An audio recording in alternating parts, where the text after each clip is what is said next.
Hello and welcome to Tales and Troubles Christmas Special, the Before They Were Famous. I'm joined by the usual crew, who I'm going to introduce now. So, hi Josh. Hello. Hi Ben. Hello. Hi Martin. Hello there. Who needs to talk a little bit louder?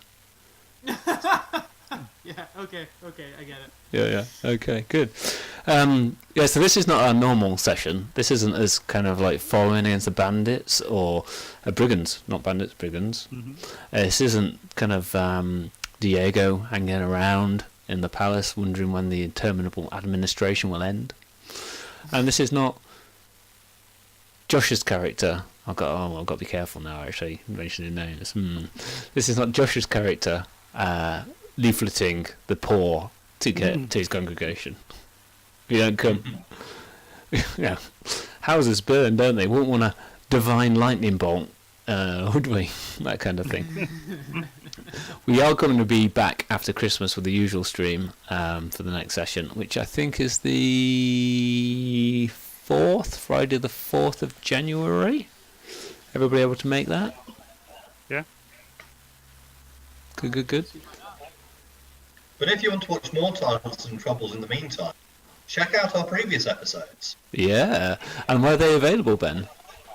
They are available on Mostly Off Topic on YouTube. Yeah, that's right. And I'm getting some echo from somewhere. No, not anymore. Okay, life is good. Okay. You can also hit us up at Mostly Off Topic Twitter, mostlyofftopic@gmail.com, Mostly Off Topic on Facebook, mostly-offtopic.com. But usually YouTube is where our content for this game is stored. But as I said, we aren't going to be playing a game tonight. We're going to be having a convivial chat. I am armed with sufficient convivial to I feel like I'm not advertising the BBC. I'm not sufficient convivial to chat. I'm not just going to open this. I have a glass as well. Martin's armed with water, keeping it straight in the the Protestant North. Awful good. Yeah. And Diego's clearly imported his wine from the Circazar province, knocking back a good Spanish flavoured Rioja. Okay, so what are we here to do? So we've got three purposes, three objectives, I guess, for this particular session, this stream. We want to just have a more convivial Christmas episode. Ordinarily, we would be out downtown, knocking back a few beers, but it would have been a little bit awkward to carry a phone around streaming Martin in. And we were a bit worried he'd probably have more success pulling than we would, even just like that. So we decided to knock that on the head. But we still wanted to let our hair down, and here we are, just going to have a chat about our characters and the history of the characters. We also wanted to have on let our hair down. We also wanted to have on record the characters' backgrounds, the campaign story that led to this point, so that if anybody's interested in some of the stuff that forms a history of the world and some of the kind of in-jokes, then you kind of got that down there. And also a good departure point for the campaign's current position, because there's a few story threads that have lain dormant or that we're not particularly picked up upon that we think we want to just cover and bring everybody up to speed. So it's not a bad place to start watching and catching up with our program. Okay, so what we're going to do is we're going to start off by talking about each of the characters and their early years, their kind of background off screen before they became adventurers. Then we'll talk a little bit about when they were adventurers, their early adventures. And then the main thrust of the session, the topic, is going to be when they were in the jungles of Chult, when we ran through Tomb of Annihilation. And there were other player characters through that time frame that I'm sure that we'll name check. Then we'll talk a little bit about the start of the intrigue game, the Tales and Troubles game, and bring ourselves right up to date, and then a bit of a roundup to close. And on that note, we have lost Josh. He's there. He's shuffling his camera. I realised I didn't turn the laptop on. The power. Yeah. So the usual power shenanigans. Does anybody else need to plug themselves in? It's good to see that Ben moved his big dildo from behind him, because that would have been distracting. I'm looking forward to what my other half watches So, Josh, we'll start with you. So tell us about Ox. Secret Santa, Secret Santa, Secret Santa.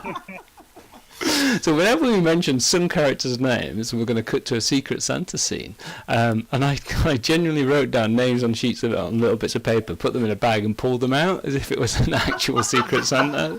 So the list of names I created. Some of the NPCs. Yeah, so the list of names I did create. But I pulled them out in random, and the random nature threw up some very interesting combinations, let me tell you. And there are some interesting NPCs in there as well. So, Ox, you're kind of at Tumahab, getting close to kind of like midwinter, and you unwrap your Secret Santa and. What happens? I unwrap it. Yeah, I don't know. I don't know what it is. I thought we were choosing for them.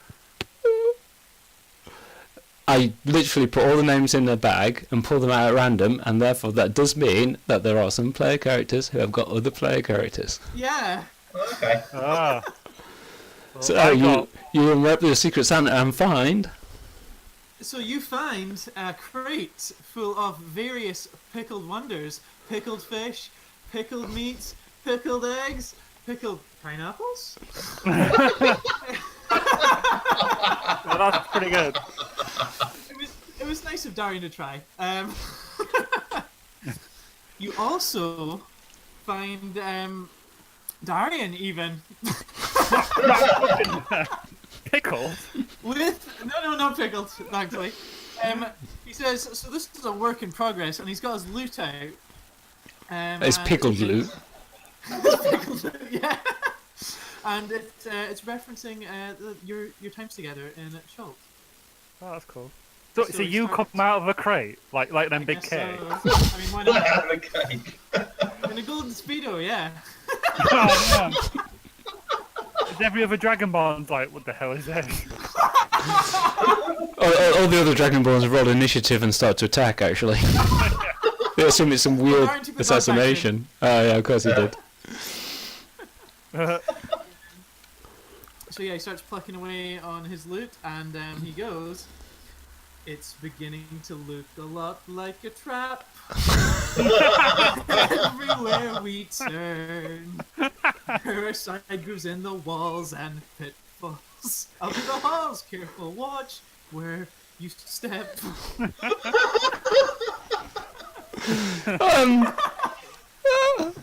Is that it? Is that it? There's not a second verse? There is a second verse. Oh! You guys were enjoying it so much. Yeah.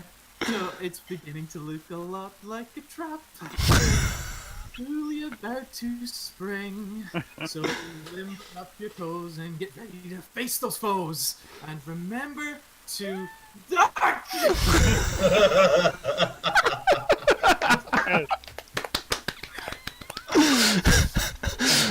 I'm just going to check if our viewer's still there. Oh, clearly we've got some lag on the stream.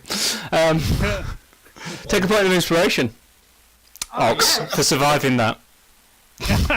Darian, take a point of inspiration. Can I like it. Yeah. Oh, classic.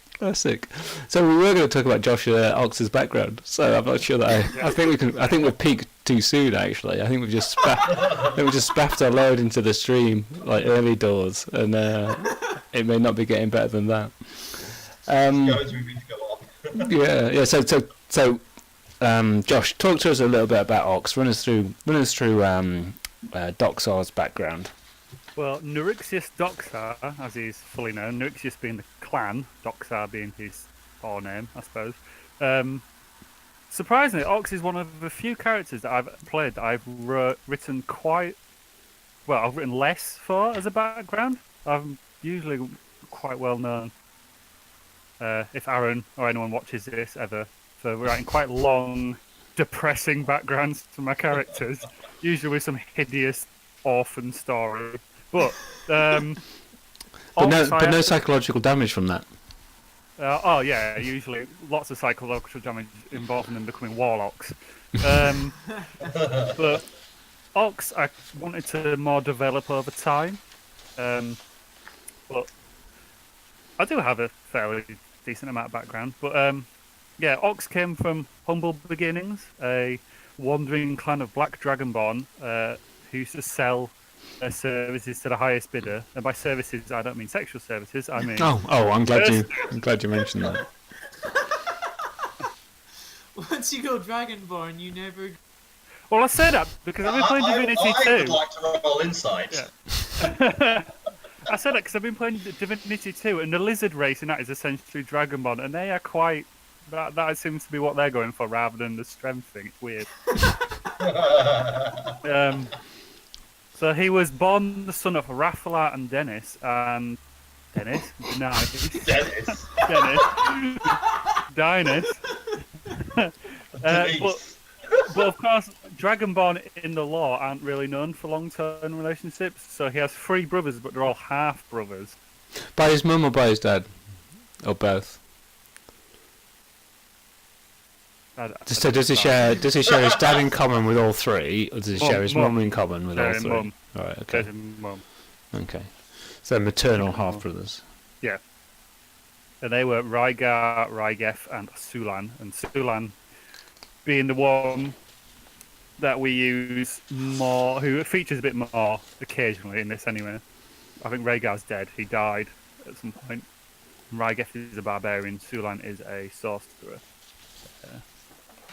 They nicknamed him Ox because he was quite quiet as a youngster, but for a Dragonborn, he was always quite big. So he used to be able to carry an incredible amount of weight as a youngling. But kind of kept to himself and kept quiet, so they nicknamed him Ox because he was a bit of a beast of burden. And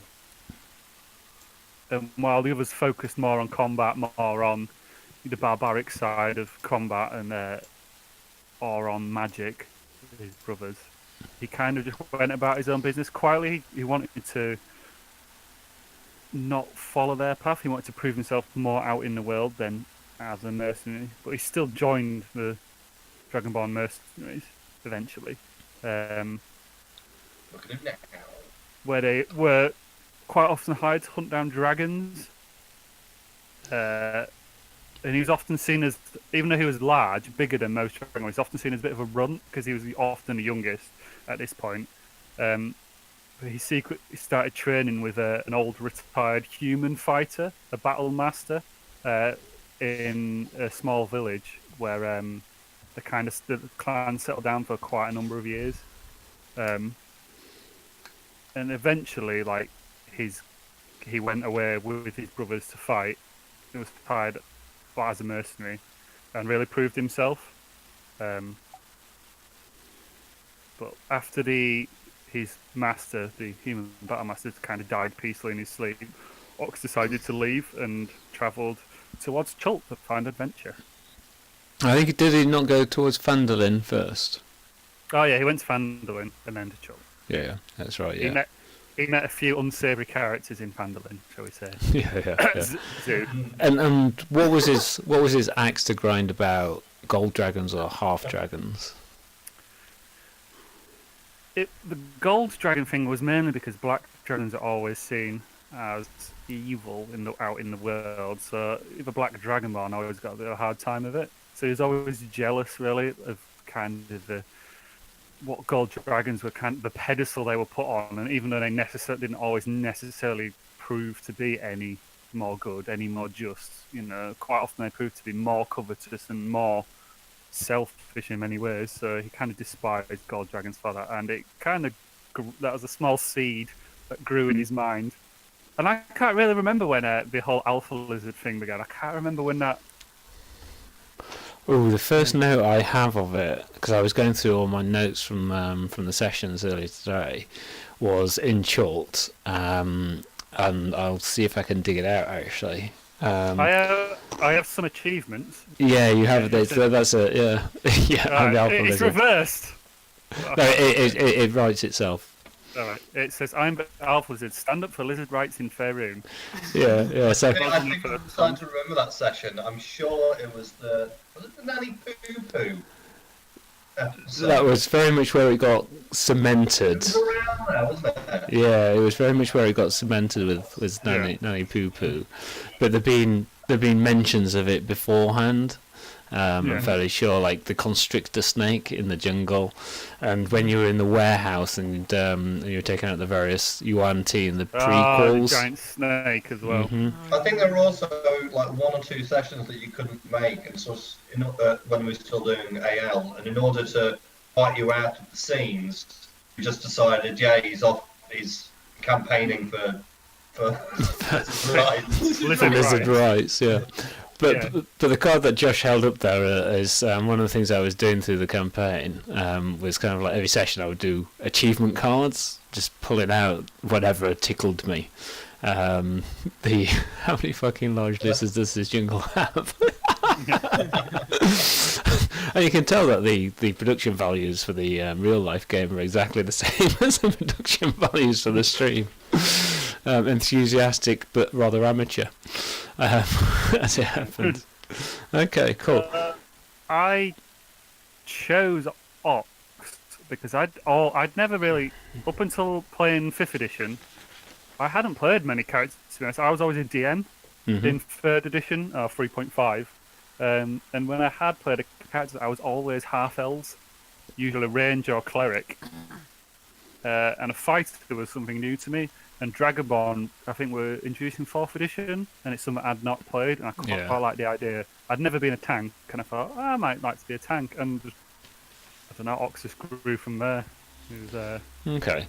And what about his personality and his character, and is there anywhere in particular that you drew inspiration from that? Do you know what I think? Sorry to interrupt you guys. Has Martin just done the? Oh no, he's moved. I just wondered if he'd done the whole cardboard picture in front of his camera. And he's like, sorry, go on, Josh. Yeah, I don't really know where I get inspiration for Fox from. A lot of the time, because there's not many Dragonborn that kind of because it's only a relatively new feature of Dungeons and Dragons, the Dragonborn race. There's not many like NPCs or stuff to choose from, particularly. Yeah. I always kind of wanted him as almost as strong, silent type. He was never like the leader of the group, particularly. No, he was never the moral compass. But he was never the moral compass. But he would I'd always say he'd be the first mate, but he wouldn't be the captain. If you know, like as. Okay, yeah. So kingmaker, not king. Yeah. Yeah. Okay. Yeah. Except now he's leading an entire group of Dragonborn. Well, that's different. He's grown over time, but to begin with, he was. Yeah. Now a Messiah. But he does remain in the service of Diego. Yeah. And Diego. Yeah, I suppose. Still not. Which I'm going to come back to. I'll ask a question on that shortly. Okay. What's your favourite part of playing Ox? There's definitely a few different bits. Just his strength, because you can do different things with it outside of combat. If you're just going to role play it. Like, how structurally stable is this building? Because I know perfectly well he could rip it down if he wanted to, which we have done on several occasions. Or just the random crap he sometimes carries around, like bear traps. Yes. That's been quite good. That's arguably my favourite. Yeah, the bear trap and the moment when you got the banner out in the Camp Vengeance, the dwarven banner and stuff like that to get the fellows on your side and such like. Yeah. And what's the least? God, sorry. Sorry, I was going to say to any players out there, always write down exactly what you have on your player's handbook. So your DM eventually will be like, where the hell did you get that from? But it's been here the entire time on my sheet. That's very true. That is very true. I get Captain Bacon hands with the bear trap. What? Yes. And what's the least favourite part of playing Ox? Probably in the early days when you have less attacks and it was just attack. I thought as a fighter can feel quite limited. in some ways. I know lots of people who play fighters will probably agree to a certain point. It's only when you start to maybe get into the mid levels, especially when you get higher level, you start getting so many attacks, and you'll have, like paladins and you'll have rogues doing incredible amounts of damage in like one hit, and you feel like, well, I've got 20 strength and I'm just chipping away. But the good thing is you're consistently chipping away. You're getting that many more. Your action economy is so much higher than a lot of it's quite good for that. Yeah, But, and we'll come back to that. So Yeah. everybody hold that thought. Okay. And what would you say is the signature move for Ox? Not necessarily combat move, but what is the activity in the world where people go, that's an Ox move. That's just so Ox. What is it in your mind? You cannot guess that, surely. It begins with R and ends in Ipost. Riposte is a well-loved move by Ox because he's got such a high armor class. Anyone trying to hit him will miss, Yeah. and you'll get a riposte. Yeah, Or a non-combat one would be, I don't know, pulling buildings down. Yeah. I think paying someone to shit on a Yeah. Oh no, yeah. Don't stop. You take Wait, the wait. Secret Santa. The gold half dragon is sat in the underworld, I guess, where you put him at the end, and he has a parcel in front of him. It's wrapped. He unwraps it. He pulls it out, and it is a book on successful signs for secret societies. Helpful hints and tips. He opens it out. left and the right hand. Left hand. He opens it out. The first chapter is step 1. Don't let your eventual downfall know the secret sign. He slams the book shut. The problem with it being secret, I guess, is you won't know who sent him that. But it wasn't one of you guys. No, it wasn't one of those. What I will do in the comment section of the YouTube video is I will post who has sent the secret Santa to everybody, and I'll probably put it up on the screen actually. Because quite a lot of these video. NPCs will have appeared in other people's iterations of Tomb of Annihilation as well. That's right. Yeah, there are some TOA spoilers. I guess it would be fair to say. The question is, are there any isolated TOA characters? A Secret Santa that is a Secret Santa, say some of the Circazar characters. There are, yes. Okay. Oh, okay. I was so confused when you said you pulled out Ox's name. Genuinely, that's what happened. I pulled him out of a hat, and I was like, well, it was going to be Oxford Diego anyway. But I didn't realize NPCs were a part of this. Oh, Yeah. I've got an NPC. 1, 2, 3, 4, 5, 6, 7, 8, 9, 10, 11, 12, 13, 14, 15, 16, 17, 18, 19, 20, 21, 22, 23, 24, 25. Wow, what are the chances? There we go. How much gold did all that pickled fruit cost Darian? Because 10 gold was the limit. There's always somebody who breaks the limit, isn't there? There's always somebody who spends a little bit more because I can. I came in under budget, and you'll be surprised. Okay. Well, Okay. You can get discount from Adran. That was my logic. Wait, Secret Santa. Adran.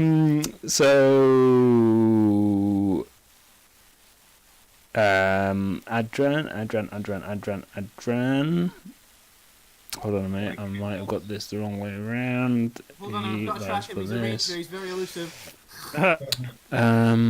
Yes.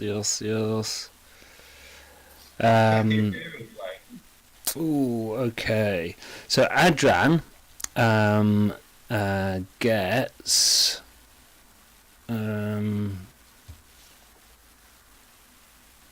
oh, okay, right, sorry. Admin issue here. I've done that one wrong. So let me think now. He's buying that. I'm gonna have to come back to this now because that was a mistake because I did this across a couple of nights and I think I got this one wrong. Adran got 2 presents. Packing He, in progress. yeah. We will come back to Adran, don't you worry. Okay, cool. Anyway, sorry, I can't remember. This is going to destroy my train of thought as well, so somebody's going to have to pick it Yeah. up. We were talking about Ox. Yes, yeah. So do you guys have any questions for Ox? Mm-hmm. Oh, you need to get a standard or like a banner for yourself now. I've still got that one I gave for Dwarf. Well, Yeah, but it's temporary. not really. Yeah, but it's. Doesn't really say much about you, though, does it? No. I think you should have Diego's coat of arms. Oh. No, I've got the Queen's. I've got the Queen's. I asked specifically for some, and I put it on my shield. So I've got that so far. But Why yeah, don't I should have Diego's. Oh, and I've got You need Balmots on a black tabard. knife over that. He wears like a platinum tabard now over his red dragon scale plate, and that's the Balmot one. But yeah, I do need a tabard, a standard with Diego's thing on it as well. How often are you praying to Bahamut? Every 7.5 minutes. No, Okay. I delegate that to someone else. Pray for me. Yeah. That used to be a thing. So does Ben? Do you have any questions for Ox or does Diego? How are we doing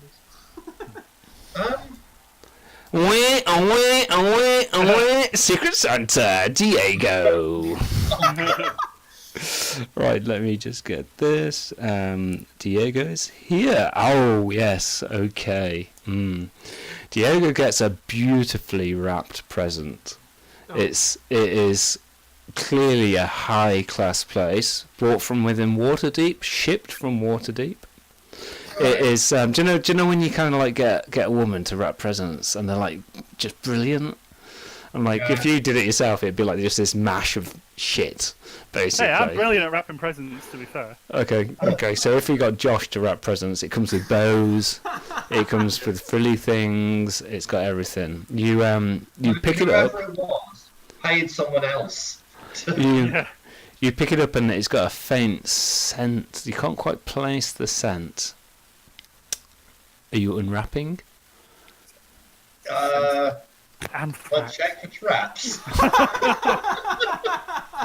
The whole thing is a trap. There are no traps. Are you unwrapping? I'll very delicately and gingerly unwrap this. You unwrap and there's another kind of like brown paper around, so you kind of unwrap that as well. All again very, very cultured, and you see a feather, a very long feather, very similar, in fact numerically identical to the kind of feathers that Diego wears in his hat. You recognise it to be the feather that was in the hat that got destroyed in the Feywild, and you immediately recognise Milady de Winter's unmistakable perfume.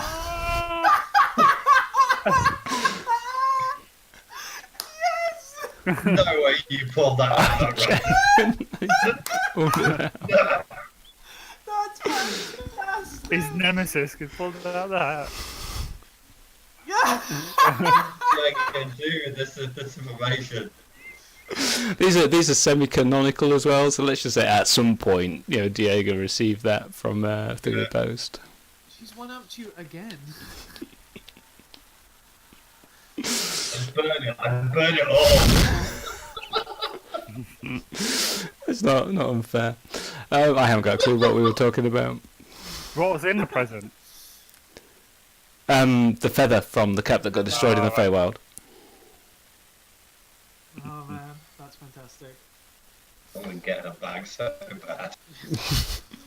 Oh, can you shit on a doorstep? She cheaped out there because that feather would have been free. That wasn't 10 gold.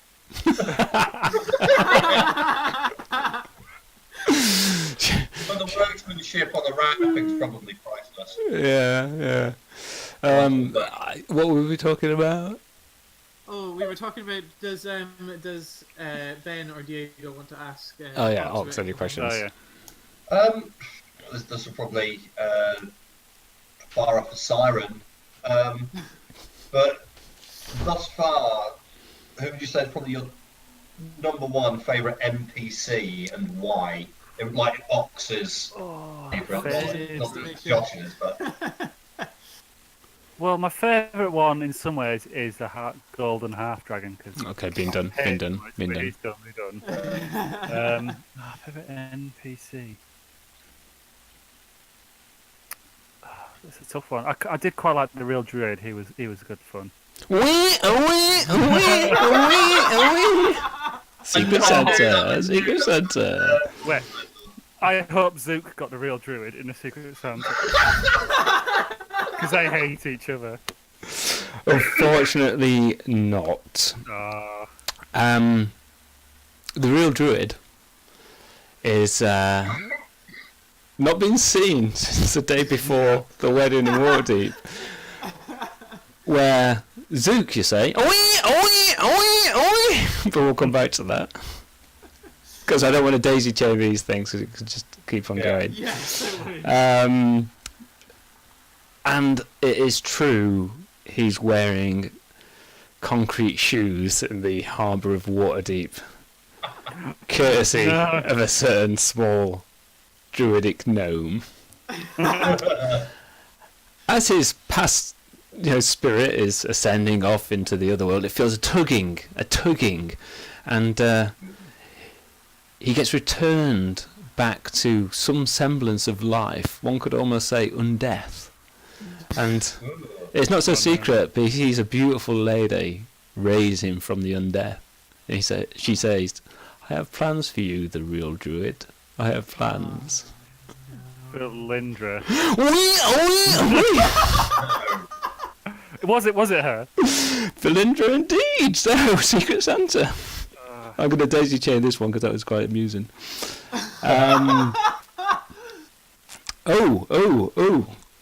So Felindra is in her Thayan base, kind of contemplating kind of like undeath, lichdom, Zastam. Santa was getting resurrected.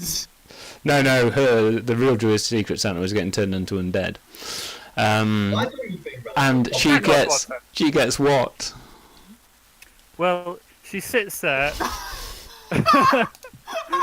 looking rather surprised when about 6 people carrying a rather large parcel, almost in the shape of a horse or a pony, or perhaps a donkey.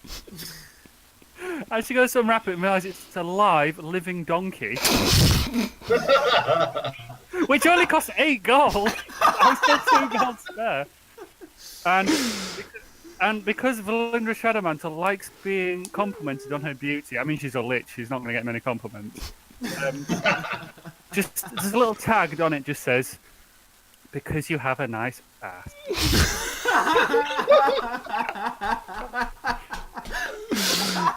I like it.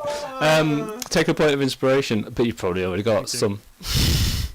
I don't think I do, actually. So you were saying the real druid, favourite NPC? From Ox's perspective. Okay.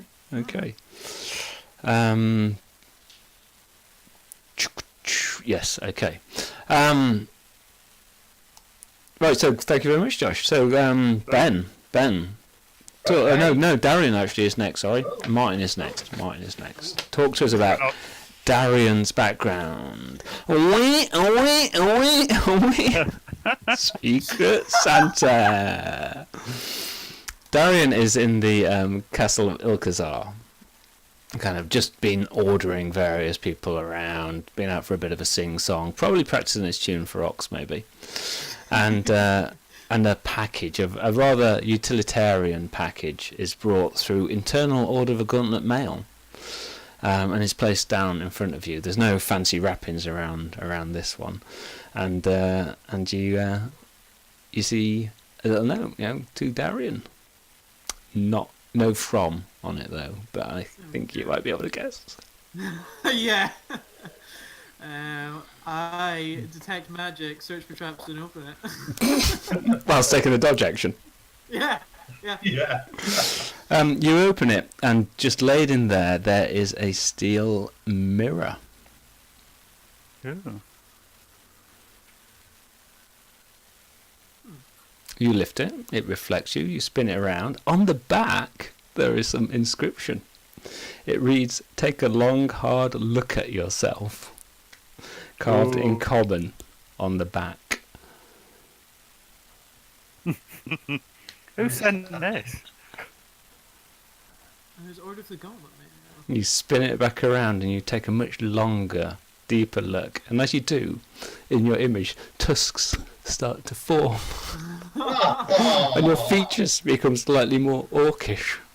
And a magic mouth reads, "Do you think you would be as successful in life if you looked like this?" Ooh. Oh, Well, she's jeez. clearly insecure. Oh, there's worse gifts to get from your ex, I suppose.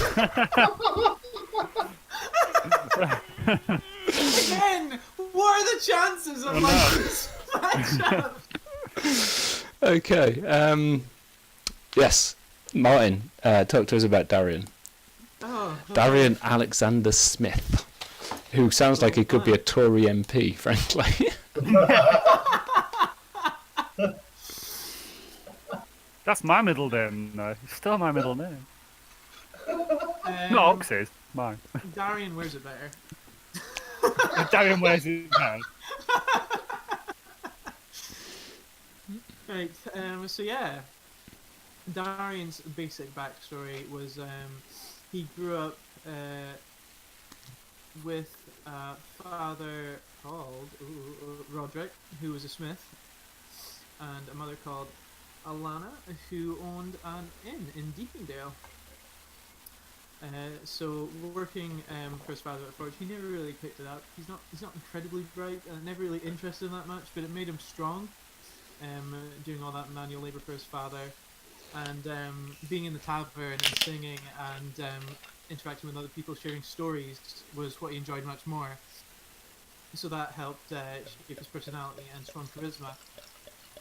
He also eventually got a little brother called Kendrick and a little sister called Angela.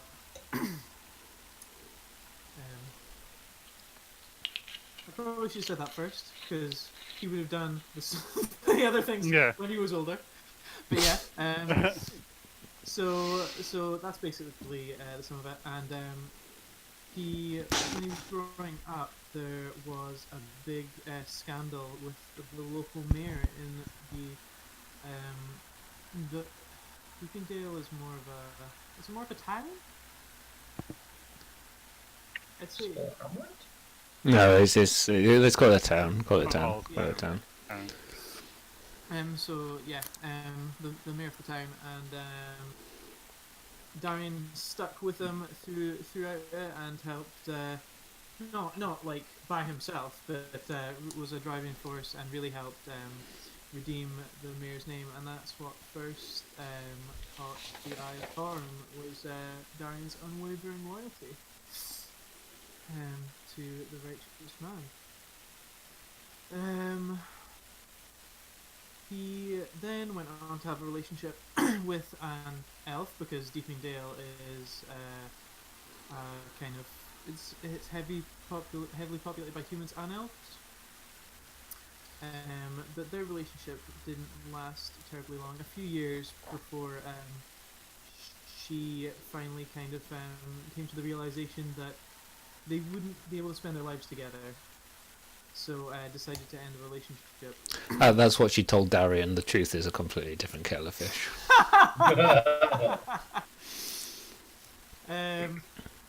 And it was at that low point in his life, Torm contacted a paladin to go and recruit Darian for his cause. So he was recruited by Morath, and Morath had two other pupils, Ramiel, what was his name? Vera, and Asimar. Vera not spelt in the Yorkshire way. Vera spelt more in the Forgotten Realms way, with more vowels. It's probably worth pointing out. She's not like, hey, my name's Vera. Drive a cab round Bradford. Runs a pub in Yorkshire. Hey, I got dog and duck. Want a pint? Vera. Happy. Vera.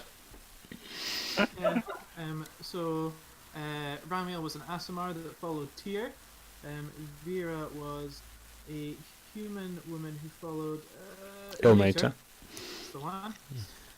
And Morath followed Helm. So they kind of had that kind of inter relationship that all the gods have with each other, kind of thing. And they basically went around the Dales, and that is where Darren received his like formal training in combat, and eventually was led up to becoming a paladin. And it was during one fateful night that he had a rather severe falling out with Ramiel when the two other members of the party were off. Could you show us on this doll where he touched you, please, Darian? Well, it would be all over his chest and his face because it was a very powerful fist fight. Oh, that just sounds worse. But basically, yeah. What Martin doesn't know is that I'm taking fist down and editing in dick.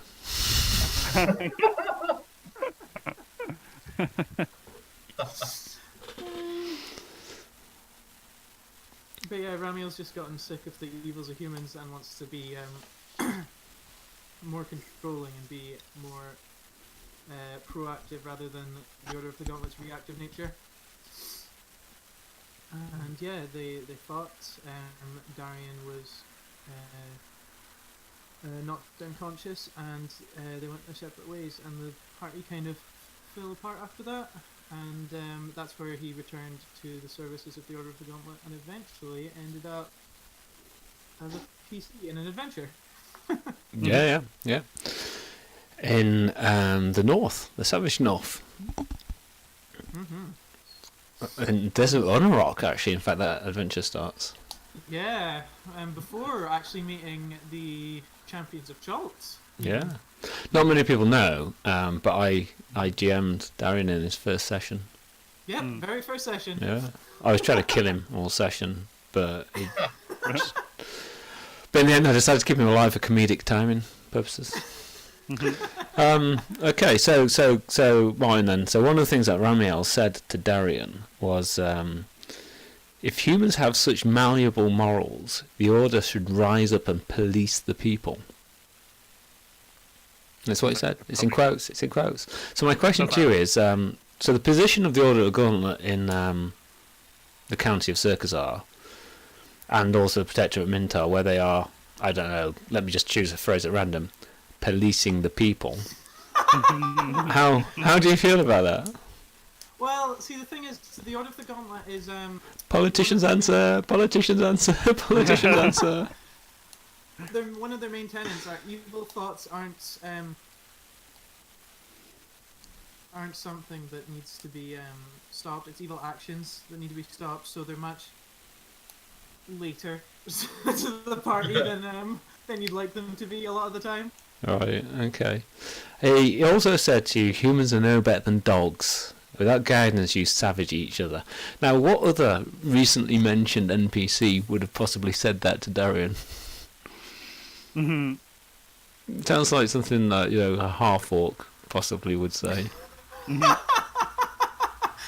Oh, Andro. Wee! Secret Santa. Undril is in Waterdeep, as I recall, doing good works, building a great reputation for herself. When she receives just under a pillow one night, and she wakes up and she's like, "What's this thing that's going on there?" And she pulls out kind of a metal, like that's clearly designed to sit on her tusks, and it's got a little notch on the end. It looks to be an attachment that will allow her tusks to open bottles more easily. And Well, she completely takes us into complete disdain. She finds them quite useful on a night out down the Skewered Dragon or other places in Waterdeep that you may or may not want to go. Yeah. So, what's your favourite part of playing Darian? My favourite parts are I love the smiting. Like, that is the most fun thing. You love the smiting. I'm actually working for the betterment of humankind, and also smiting. He's all about the numbers. Just when you roll that hit and then you like, it just feels so good to be able to do that. Okay. Come for the saving of humankind, stay for the smiting. Is that the paladins in the Order of Gauntlet? Okay. And being an unbelievable tank, because not only does he have the best AC, generally, like, if you were to take it on an average, he definitely has the best saves. Is your AC higher than Ox's before Shield of Faith? With Shield of Faith, it's 27. Okay, so what is it before? 2 lower than that, so it'll be 25. Wow. What amuses me is that you're like, before Shield of Faith, what's your AC? And like everybody else is like, before Ox puts his armour on, what's his AC? I mean, it's basically the same. And what's the least favourite part of playing Darian? Water and traps, because he's bad at dealing with both of them. Snake. Water and traps. Okay. And snakes, Well, surely. see, he's got an immunity to fear now, so he's not so bad. And he even like manually passed his fear checks against the Yanti in one of those final battles. So I think he's grown as a character. Got over his fear of snake. Yeah. Okay. Has he got over his fear of the trouser snakes that the Order of the Gauntlet has in Chult? In short, no. No, he still takes dodge action at them. Yeah. Okay. He just sees them soft and he's become acclimatized to it. Yeah. And what's Darian's favourite non-player character? His favourite non-player character. Favourite personality out of the world that he's met and interacted with.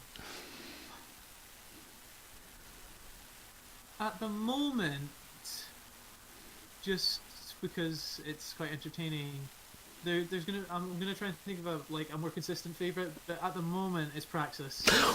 Well, okay, so if you ever get his name fucking right, Secret Santa, Chancellor Praxin, as he's actually called, by all 5 of his wives. A number of his mistresses have known him by different names because he's had to keep it on the QT. He's kind of like getting up in the morning, Saturday morning, because he needs to be at somewhere Wednesday afternoon, and he's I could do it with my back. Yeah. I tell you what. I tell you what. And he looked over at the couple of women in his bed with him. Hey, go on, go make yourself scarce.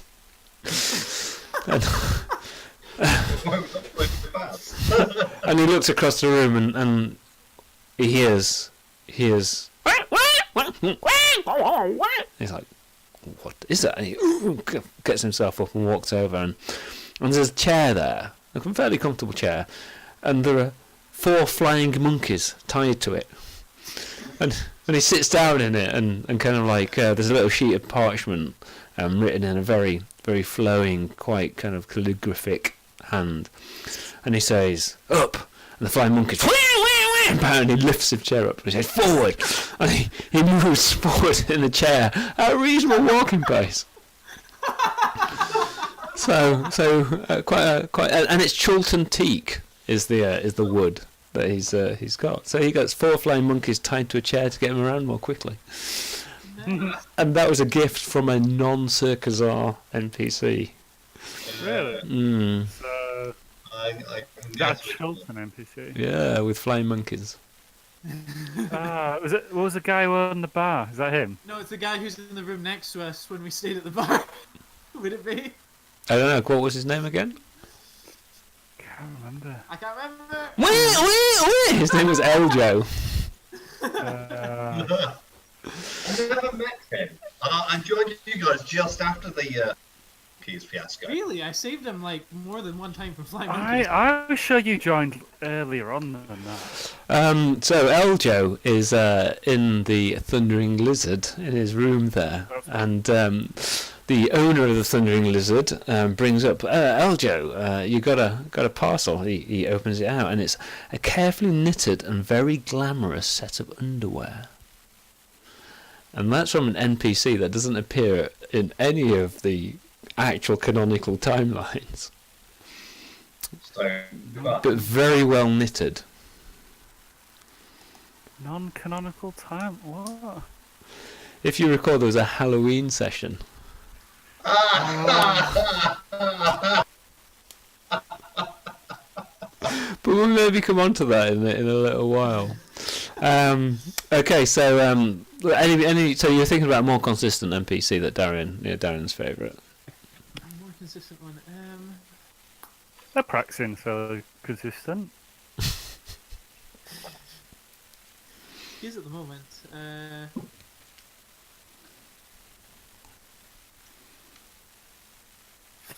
I actually think De Winter might be one of my favourites now. Uh-oh.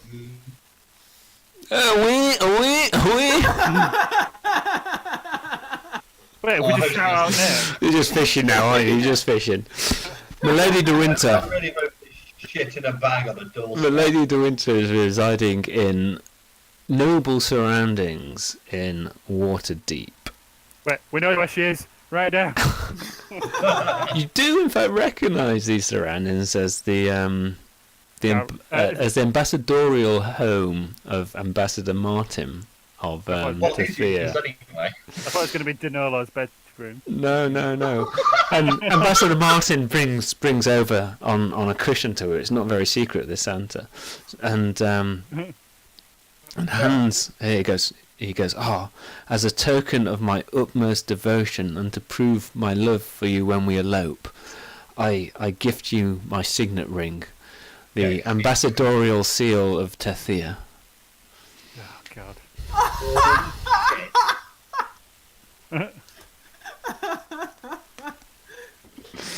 So yeah, Milady De Winter. Yeah, okay, cool. I've got it.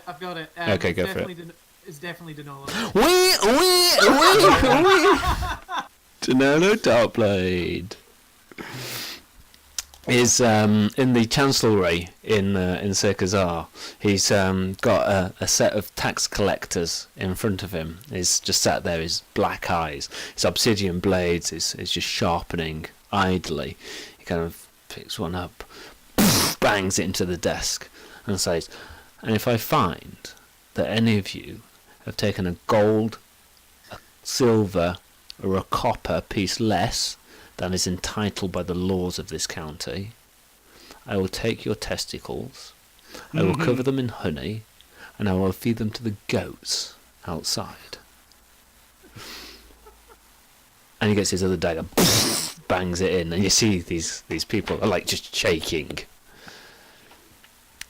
They are in fact restrained to their chairs, and you can see them trying to get away because of the fear that they hold Danilo. And if I find that you have taken a gold, a silver, a copper more than the laws of this county allow, I will take your penis, I will cover it in honey, and I will feed it to the goats on the east side of the palace. So you can choose your direction. You can choose the west, or you can choose the east, or you can walk the straight path, in which case your testicles will remain uneaten by any goats. What the hell is Danilo so self-righteous? And then a notary kind of comes in. My Lord Exchequer, come. And brings a very kind of like flimsy package. Looks like it's covered in leaves more than anything else. Brings it out to him, and he kind of opens it and shakes it down. And there's some incredibly gaudy jodhpurs, really bright, kind of like coloured. And there's a note, and he kind of looks at it and goes, "I don't speak Elven, And the notary says, "Oh, I do," and hands it across. Says, my Lord Danilo Darkblade, I wasn't quite sure what to get you, so I just assumed that you were very much like your nephew, and these would suit." And and hands it across. So that's from a player character. Zandraster. Yes, it is, but I'm not going to trigger. I'm not going to trigger, and we're not just going to daisy chain off into that. Yeah, on the basis that she probably really wouldn't understand the social niceties of Secret Santa and so on. Really horrible jumpers. Yeah. So that is Danilo. Yep. Okay. Cool. Danilo's pretty straight down the line, actually. Yeah. But in his own interminable way. Okay. So what's the least? Have I asked you the least favourite part playing? Yes, it's water and. Yeah. Okay. Yeah. And what would you say? Danilo's signature move. Darian's signature move is. Well, it would be Dodge. It's definitely the dodge action. Or the lucky feet. Yeah. which is a pseudo dodge or a backup dodge. Yeah, one might yeah. say. Yeah. And is Darian king or kingmaker? I feel like he took on the kind of like leadership of the group. I think in Chull he was the king. It Yeah. was certainly the moral compass. Definitely the moral compass. That too. One of the quotes that I have is when you went to Nanny Poo Poo, and this is a session that Martin couldn't make or arrived late or what have you. We were like, "Oh, what would Darren do?" Yeah, and kind of a certain unnamed gnome kind of said to Nanny Poo Poo, "We heard you're evil, but our moral compass isn't here." So what can you do for us, basically? In the 2 sessions I weren't there, you talked to like an evil like magic lady, and then thought about maybe like killing some adventurers who were having trouble, and then the other session I wasn't there, you made a deal with a lich. Hey, to be fair, we didn't make a deal with Nanny Poo in the end. No. She was evil. Oh, she was evil, and we thought Darren wouldn't want us to do this, so we walked away. They should wanted Diego's blood, to be fair. Yeah, that was probably the final straw. And interesting, there was a quote about the blood, and I couldn't remember exactly what it was, but it was kind of like, "Oh, we haven't even got Darren. We haven't." There's something like, "Why can't we give them the blood? Darren's not here." And we only made a deal with a lich because we fully intended to stab her in the back. Yeah. Which is going to come back to bite us later on. How's that working out for you boys? Not well. I am, and what also I noted down was when, and we're getting ahead of ourselves slightly here, but it's fun. When you arrived at Nanny Poo Poo, a certain unnamed druid was shape changed, and Ox said, I'm on my adventures with my cat." Yeah. We tried to help me with a cat. Yeah, trying to help me with the cat. Yeah. Okay. Yeah. Okay. So, any questions that kind of like Ben, Josh, you have for Martin? I've got a good one. I think my question isn't so much for Martin, it's actually for the both of you, for you two. Actually, what is your favourite Darien moment? I have both a favourite Darren and Martin moment, and it coincides, and it was to do it fits in with my question here. Is the moment when we're in the inn? I can't remember the name. That Zook blew up with a thunder wave. Secret Santa, the slaughtered lamb. Slaughtered lamb. So the Slaughtered Lamb Memorial Fund members, trustees, are gathered for a committee meeting. In the half rebuilt slaughtered remains of the slaughtered lamb. Yeah, and there's a courier kind of knocks on the door. One of them gets up and opens it, and brings them a flat, kind of like like pizza box style. And they place it down there on the table, and there's a dartboard there with Zook's face on it, with a little note saying, "So you can be motivated to practice." There we go. Okay, so anyway, so a moment of slaughtered lamb. Yeah, that was because for anyone listening, obviously we weren't recording that one. The party ended up. Well, I say the party. Ox tried to convince someone to give over. What were we after? We're after. Oh, a money. guy that. No. Three daggers. Yeah, a guy called. Was he called Three I Daggers? think, yeah. He was a I think he gladiator. wanted to get some information from a gladiator or something. Mhm. Yeah, but I assumed he was giving away 3 daggers rather than having 3 daggers. So my charisma roll didn't go well. What Anyway, candles? Zook the gnome druid ended up I'm going to call it there. So Zook, Secret Santa. Zook is in Waterdeep, having just dealt with the real druid, sitting back, kind of laid back, and he gets a green-coloured bauble, and he's fascinated by this. And anything shiny, Zook is on it. He kind of looks at it, he looks around it, he kind of worships Loki at this point, and kind of looks for some divine guidance. Can't say anything. But there's a little note, and it reads in a cultured but highly efficient handwriting. A gift to you, Zook, because the multiverse needs more of what Waterdeep needs less of. So the multiverse needs more of what Waterdeep needs less of. This is a little bit confusing for Zook, but he doesn't think any more on it, and he puts it into his pocket and walks out the door, which turns into a gate to Sigil. Clearly, the green bauble was a key that has moved Zook away from Waterdeep, where he can cause all kinds of havoc, into the streets of Sigil. Thus allowing Danilo Darkblade's plans to further themselves without having to deal with wildcard characters. Brilliant. Oh, is that canonical for a Waterdeep now? Maybe. Yeah. Oh, that's such a relief, because you curious thing in Waterdeep, to be honest. Yeah. But you don't quite know the timeline. Yeah, we don't know when that was. This is the day after your climactic final boss battle now, Waterdeep. Yeah. Yeah. Okay. So Zook had you'd failed your roll, and then what happened?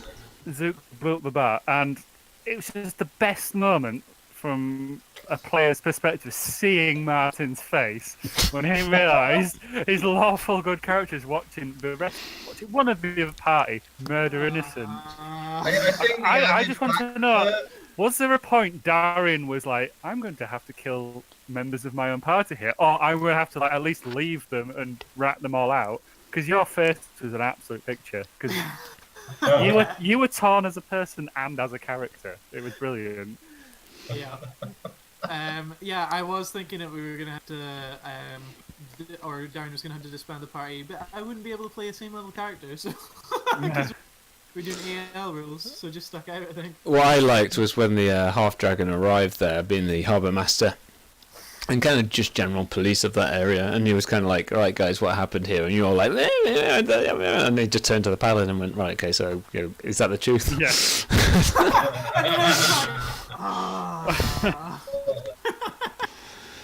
You were going to say something, Ben?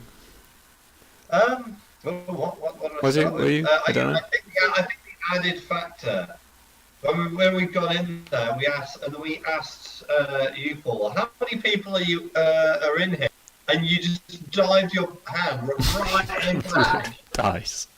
Massive handful of dice that just went, Yeah. that many people. How much damage? And then you guys had to fight the gladiator who more or less survived the thunder wave, and then Darius just go around and lay on hands everybody. Yeah. Never hit the gladiator. I never attacked the gladiator at all. I think I rescued 7 people before all death saves were failed, like by everyone who still had a chance to survive. Yeah. But no, yeah, the Slaughter Memorial Fund. I've got a dartboard with Zook's face on it. Kind of like so they can be motivated to practice. Yeah. And we'll possibly come back around to that episode at some point later on down the line. Okay, so anything else for Martin?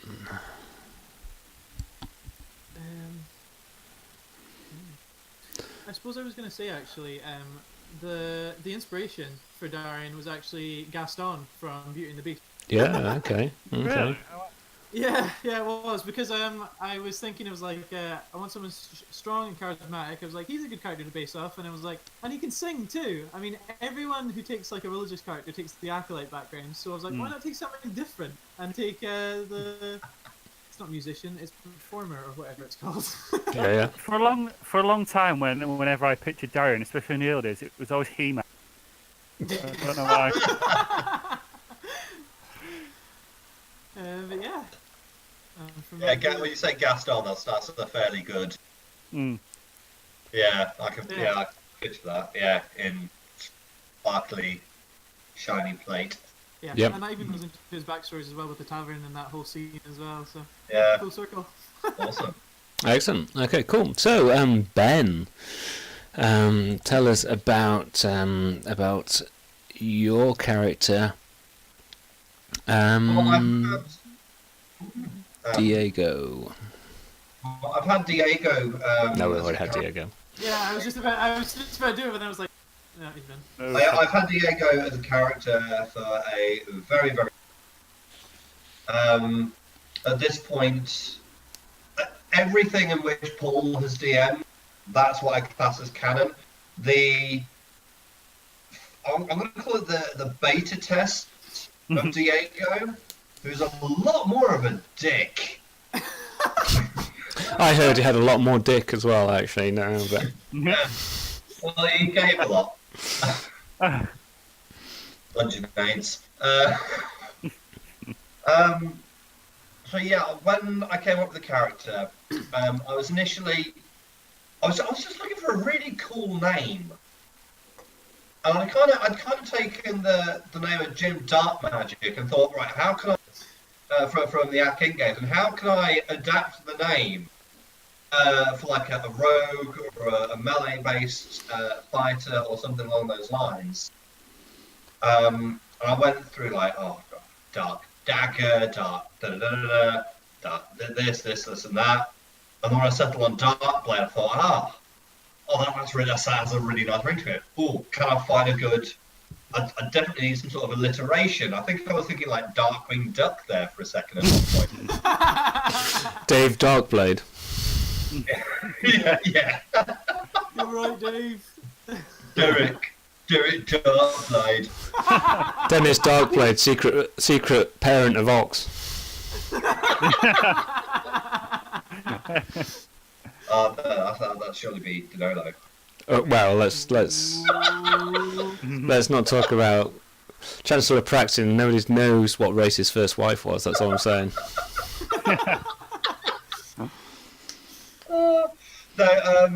So yeah, in the early games, I call it the test because at the time I didn't really know. I had the name, but I didn't really know who Diego was. At the time, as well as purchasing the player's handbook. Oh, keep in mind, Diego is also the first ever D&D character. Oh, okay. When I bought the player's handbook, I also in turn bought the Sword Coast Adventurers guide. And it was looking through that, I found the Waterdeep noble bit, and because I've got into Acquisitions Inc. from a bunch of like actions, I've got into D&D through the Acquisitions Inc. podcasts and all those kind of things. I was familiar with the name Waterdeep, but when I found that thing as Waterdeep Noble, I thought that's the one.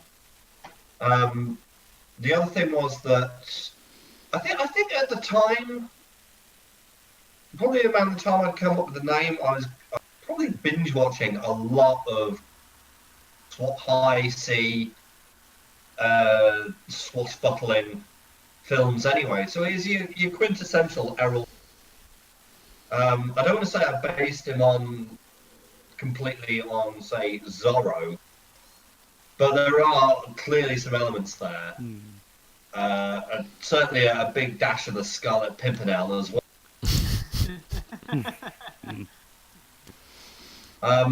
Sort of as I went about it, it struck me more as like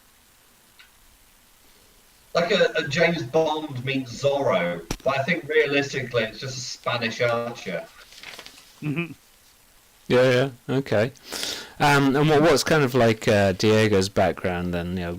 Talk us through his history pre-adventure. Well, pre-adventure, being an avid supporter and an agent of the Lord's Alliance, which is kind of where I got the James Bond aspect of him from. Your equivalent being like MI6. He'd done a bunch of it. He had done a bunch of, one of which had gotten killed. So that's not a new thing. He has died previously. But when I came into AL, and I guess it was around the time that the Adventurers League modules for the Tomb of Annihilation came out. Mm-hmm. And at the time I was playing the Abbot of Ale in AL. I thought this character's just not going to work in Chult. Why would a master brewer who travels the Salt Coast in a mechanical beermobile have any business being in Chult? And then at the time I had for a good long while. Pineapple juice. That's why it should have been there. And I thought, this character will work perfectly. And I never really come up with any reason for Diego to be in Chult, other than I like the idea of Diego surfing the head of a dinosaur, which I thought sounded awesome. And did many times. Several times. Yeah. But it wasn't until the introduction of the character, and I don't know if I thought of this on the way there or not. I think it was probably the spur of the moment when I sat down at the table with you guys. I thought, well, what reason could Diego have to be in Chult? And the only thing I could think of was that he would be on holiday. Yeah, which was quite really cool. He's kind of like, this is my vacation. Oh, we're going into the jungle. That sounds like a fun trip to have. Is this a day trip? What was Diego's first session? What happened? Diego's first session was the Thundering I Lizard. thought it was. Yeah. I've just pulled up my notebook from the time, and that's the first mention of Diego is the Thundering Lizard. And it's possibly worth kind of like mentioning that Ben and therefore Diego joined a group of 5 or 6 players in the Adventurers League, and kind of like changed table to join us partway through the hardback that we were in at the time. So what caused you to kind of like join the group? What brought you over? I think it was a case of circumstance. The DM in question, no names, of course. Mm-hmm. First he was going to TOA, then he wasn't. But I feel like, as is the case with some groups, that they just petered out. One person left, and it kind of like wasn't the same after that. And I must say, the DM in question was not very descriptive. And it got to a point where I was playing Diego in these introductory AL adventures. Yeah. I was trying to come up with as many interesting ways to flippy shit before my attack, just to keep myself occupied. Yeah. So not a fun time at the table. I don't think I could have found a better table than yourself. I mean, the table was all right. I mean, it was not as large as I liked it, and it had a little wobble on. And it needed tidying at the end of the night. But no. I think we'll come back to that in a bit, though. Yeah, we will. I was quite pleased about when you. Sorry, one at a time. Go, Ben. Go on, Ben. About Diego being in the Thundering Lizards. One, Diego was on vacation. 2, there'd been a massive fuck up with the travel agent. Why it ended up in the Thundering Lizard. I always liked that introduction. That I'm on vacation. We're all like, what? That's quite good though. Can anybody remember? It ran for quite a lot of sessions, didn't it? Like this. Well, I'm just on my vacation. Yeah, it was a great hook. It was great. Well, isn't this what everybody does on their adventure holidays? Yeah. What was the guy who runs the Thundering Lizard called again? Oh Jesus Christ! Okay, go. Because the Thundering Lizard is mentioned in the book as like the the base that the players can use in Port Niransu, but it doesn't get very much fleshing out. So I spent a little bit of time thinking about what would just be fun. Yes, there's but one rule in the Thundering Lizard. I remember it was essentially he had like an online MMO. That's right. He was playing a game of tag with his mate Azam in the north. Incidentally, Azam is the main NPC in the Black Road AL adventure, which is the adventure that Darian had ran through at first level. He was actually quite funny as well. A really funny NPC because the players if they don't do well. Yeah, I liked Azam. It was quite cool. I think the name you're looking for, Josh, before you dig to Australia, is Kaliel. That was it. Secret Santa. Kaliel is in the Thundering Lizard. He is saying to a punter, there are but two rules in the Thundering Lizard. Rule number 1, you do not go near the tack board. That table there, if you disturb that table, it will not end well for you. Rule number 2, you do not flick the penis of the desiccated corpse nailed to the wall. Which, as I recall, you guys put there. I don't remember us putting it there, but it was definitely there. It was someone who touched the board. Yeah, that's right. In a bar fight. That's right. Yeah. And then his wife comes through, Galiel, because she speaks exactly the same as he does. Galiel. You can tell the difference there. And there's a really, really badly wrapped present. It looks like this thing's been wrapped by something without hands. And there's a stick with a hoop on it, and it's one of those ones where you can kind of hoop and you can pull the hoop tight on the end. This must be for fishing out random badgers from the floor of my tavern. Very good, very good. And then we move along. I remember about the screw up. Because I don't think you guys, I don't know, I try to tell you guys, but I don't know how much you realise how much I'm just making stuff up in the moment. There have been some NPCs that have been like completely fleshed out in the moment of play that have kind of gone on to some bigger things. Yeah. One. Tefaneka, your wife. She is lounging as only Tef can do in the apartments in Sekazar in Saradouche. In tiger form or? In hybrid form, probably. When one of the servants comes through to her, my lady. This is a trusted servant. Okay. My lady. I have got a gift, and this is very carefully, very precisely wrapped. Not great colours or anything like that, but clearly time has been spent in wrapping this up.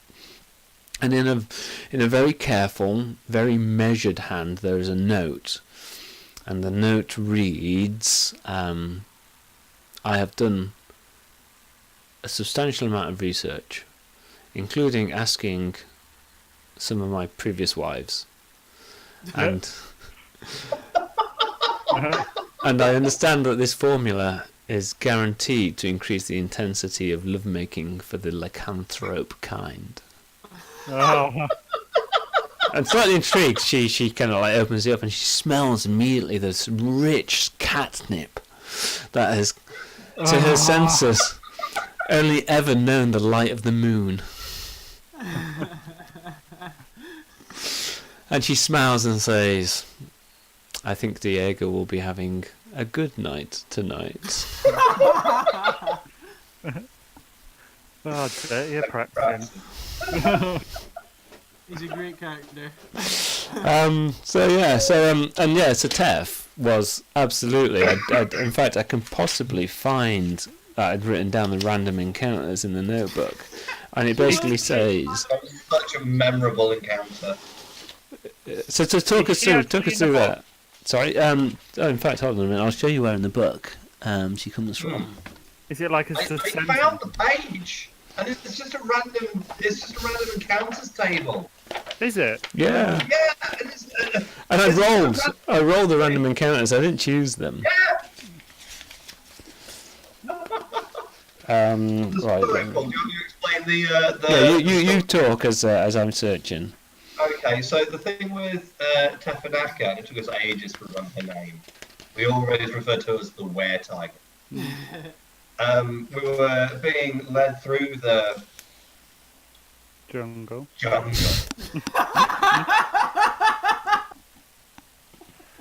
by the real druid, and as Paul said, as a I love that name. I can't remember his actual name anymore. It was. we encountered a woman, not a were tiger, just a woman. A woman. Who agreed to escort Oh, he's going to flip it around. through the jungle. But it's basically. Oh yeah, There it is. just a random. Yeah. Yeah. And the thing was that if we end up meeting this were tiger, he really specified look, so we wouldn't have any more encounters throughout the day.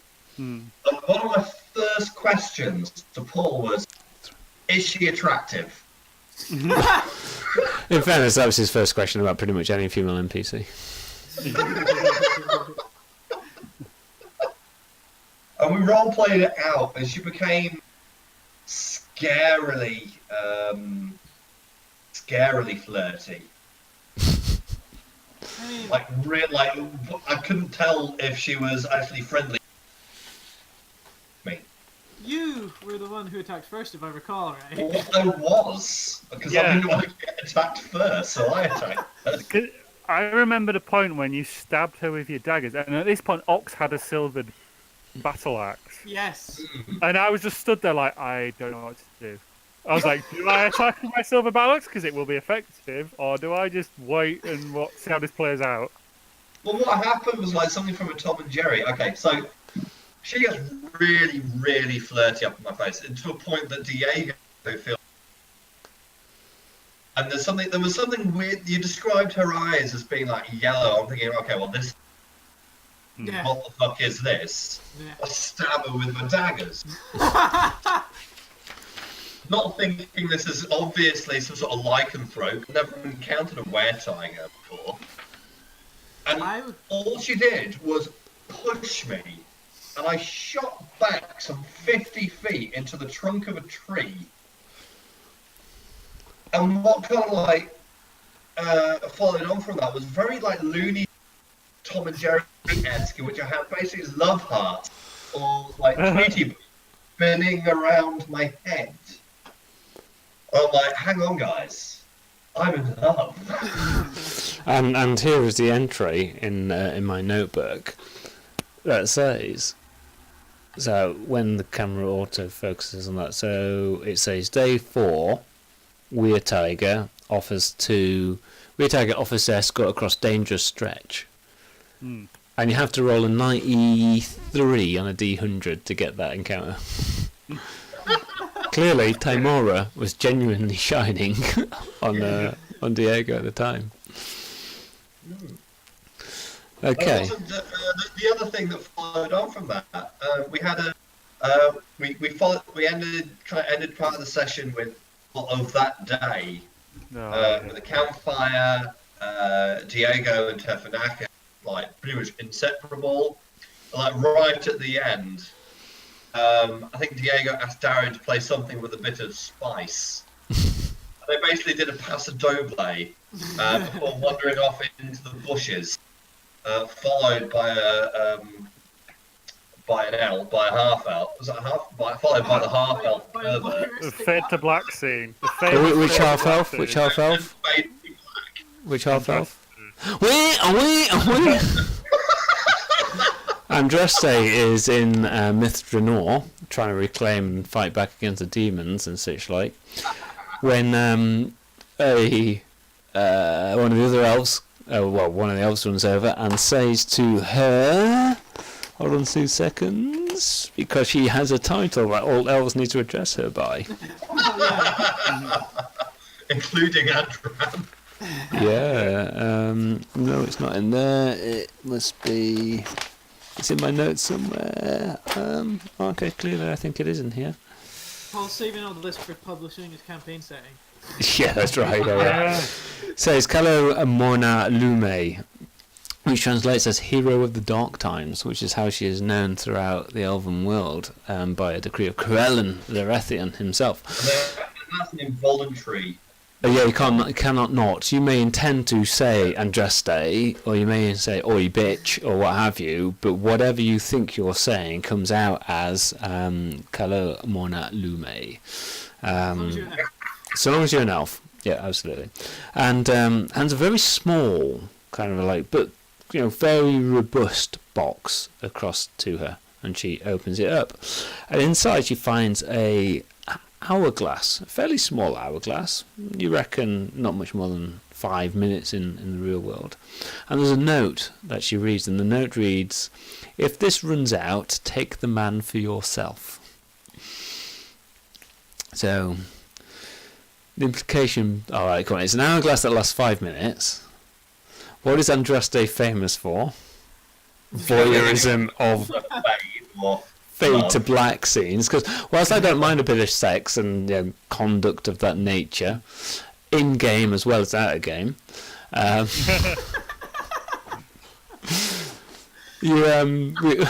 don't know what's happened to Ben. We always fade to black. Yeah, there comes a point where Martin puts his hand on my knee and we just fade to we just fade to black, mostly because I've just like that. Exactly that, yeah. So if she spins a timer and it takes more than 5 minutes, she's got to race in and get the guy herself, and that is sexually active woman to possibly sexually active woman.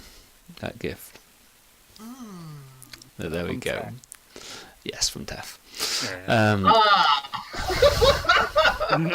Which amused me. Yeah. Okay. Sorry, following on from the whole encounter with Tef, who at the time we still only got referred to as The weird tiger.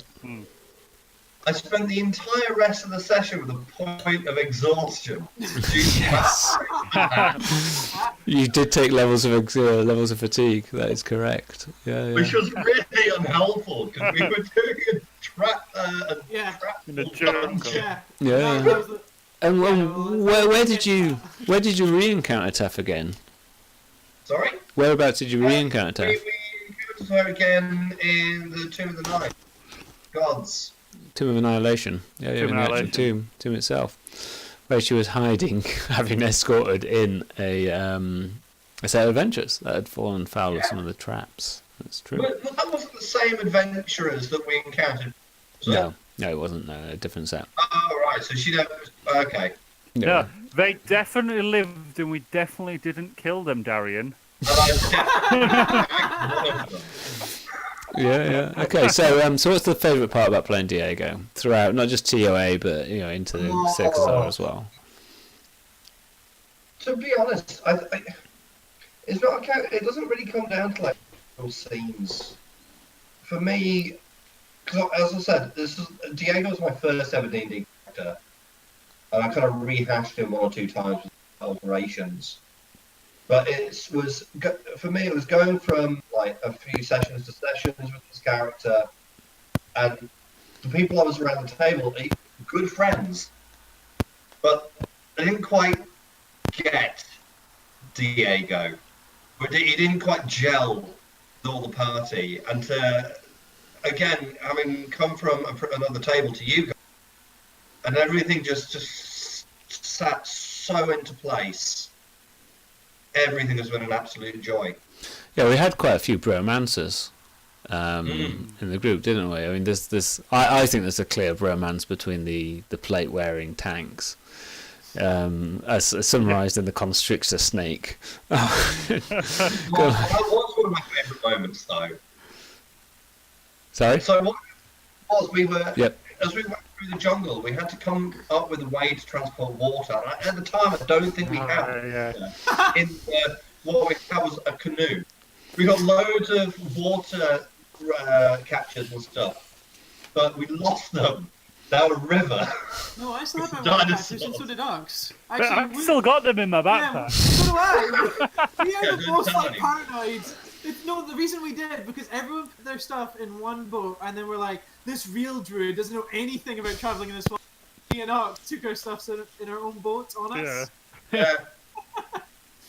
So we ended up going through the jungle That's with the right. canoes basically over our heads, all carrying them in a row. Protagonists.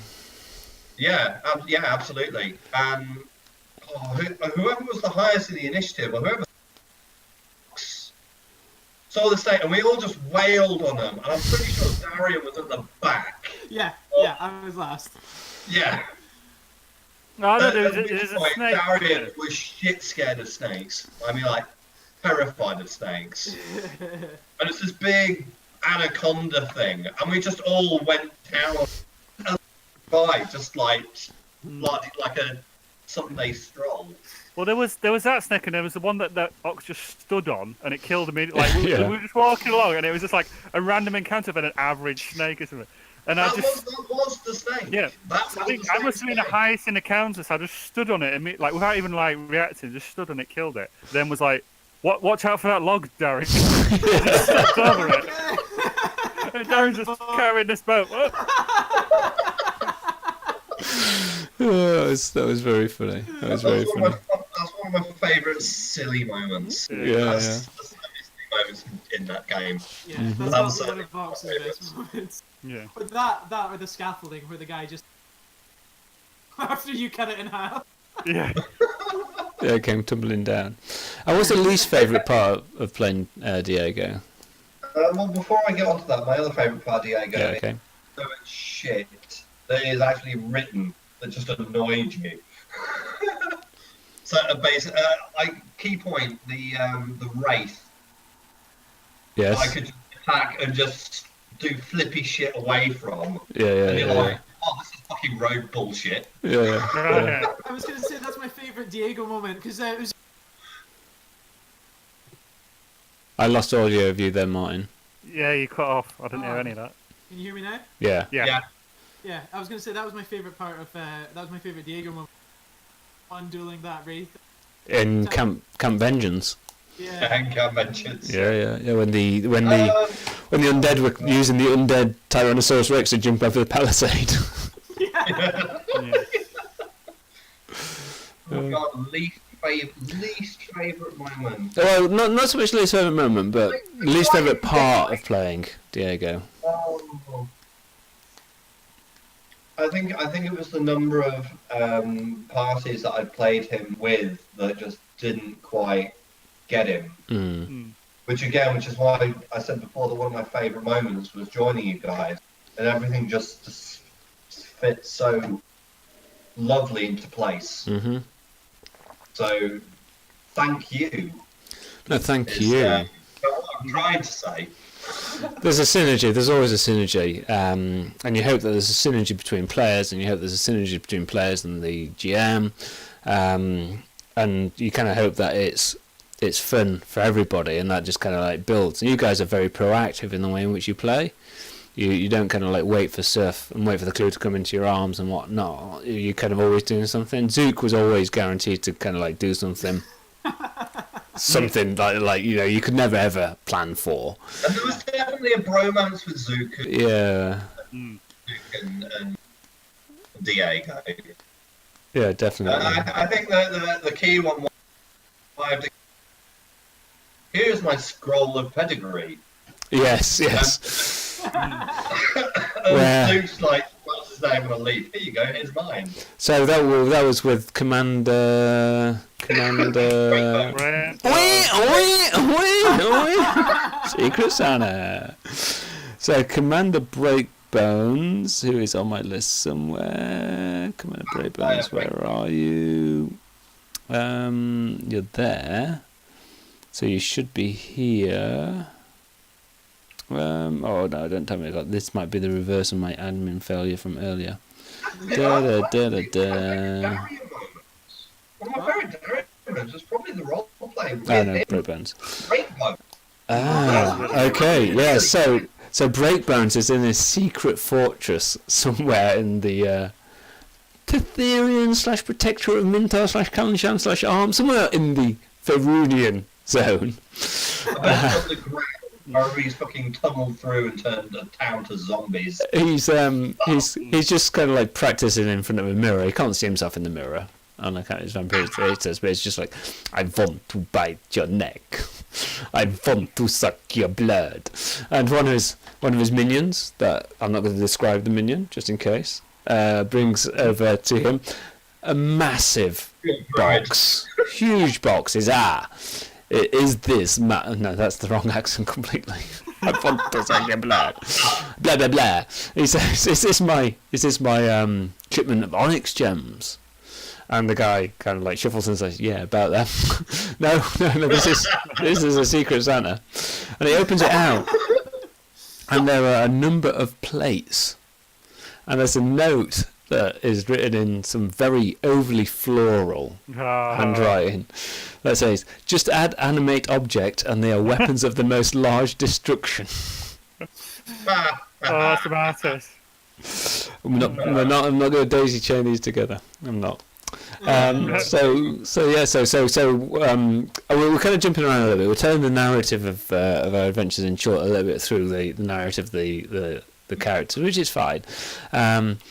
But there was a scene in Camp Vengeance, so spoilers abound for Chort, I guess, here. And Commander Breakbones is written as being a bit of a cock in the book, and I kind of decided I was going to take that and turn it up to 11.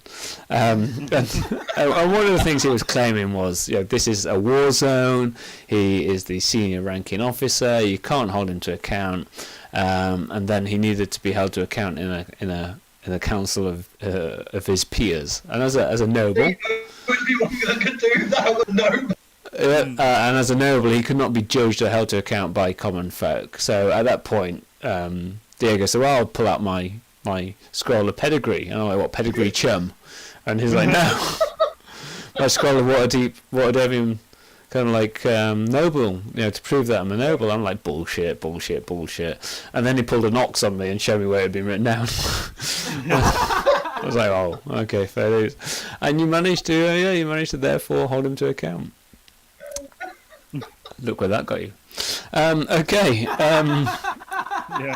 Diego's signature move. What is Diego's signature move? Oh, if it's anything bigger than him, it's clearly I teleport. Or jump before you got the cap of the mount bank. Jump on his back.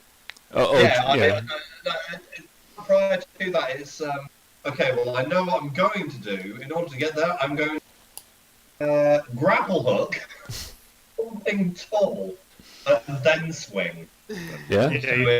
There was one point I recall in the campaign where the Cape of the Mountebank caused you more issues than perhaps it was worth. Yeah. But there were so many times before that in which it had kind of worked out. Who were you fighting when it went tits up? Well, we were fighting a very powerful lich, you see. Oh, what was the lich's name? The lich that appears on the front of the. What's the name of that lich, Martin? Because I'm clearly getting fuck all out of Ben. We Secret Santa. No. Asarak is reforming from slight problems he's had with some mortals that he's going to put on his to-do list in some plane or other. When he gets what? He gets a Cholton chalice of Cholton fruit. And as he picks up the chalice of fruit, he sees a note.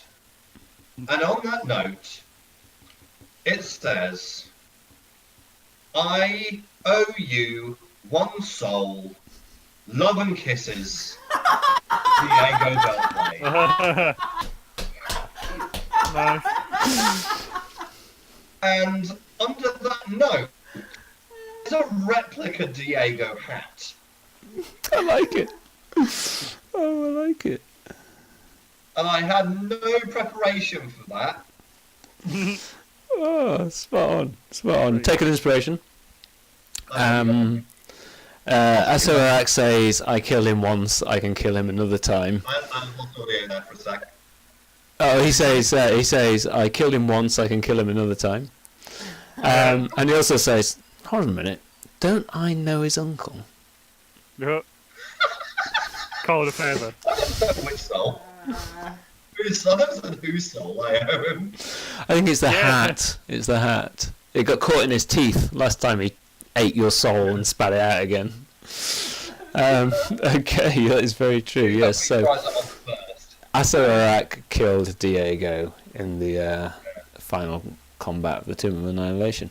Okay, so we've kind of like gone through a little bit of the background before you guys kind of came together as adventurers, and we've also spoken about a little bit about the Chulti's adventures, a little bit about the Circus R adventures. So at the moment we're kind of in Titles and Troubles, which is what I'm calling a domain level campaign, and we're just starting into the domain management aspects. But when you answered signature move for Diego, I think that you got it wrong, actually. Really? Yeah, because I think Diego's signature move is sitting back and ordering his minions around as the count of Circus R. So I think you've moved on. I think you've moved on from jumping on creatures' heads to ordering minions to jump on creatures' head. So I think that is true as of the Circus R game, and the prime example of that was after we found that underground cavern with bodies. We got to a nearby other village that needed some work. Kind of like, you do that, you do this, you do that. I'm doing a good job. Yeah, that was it. So my question to Martin and to Josh is, what's it like being a best friend on the payroll? Just smile and wave, boys.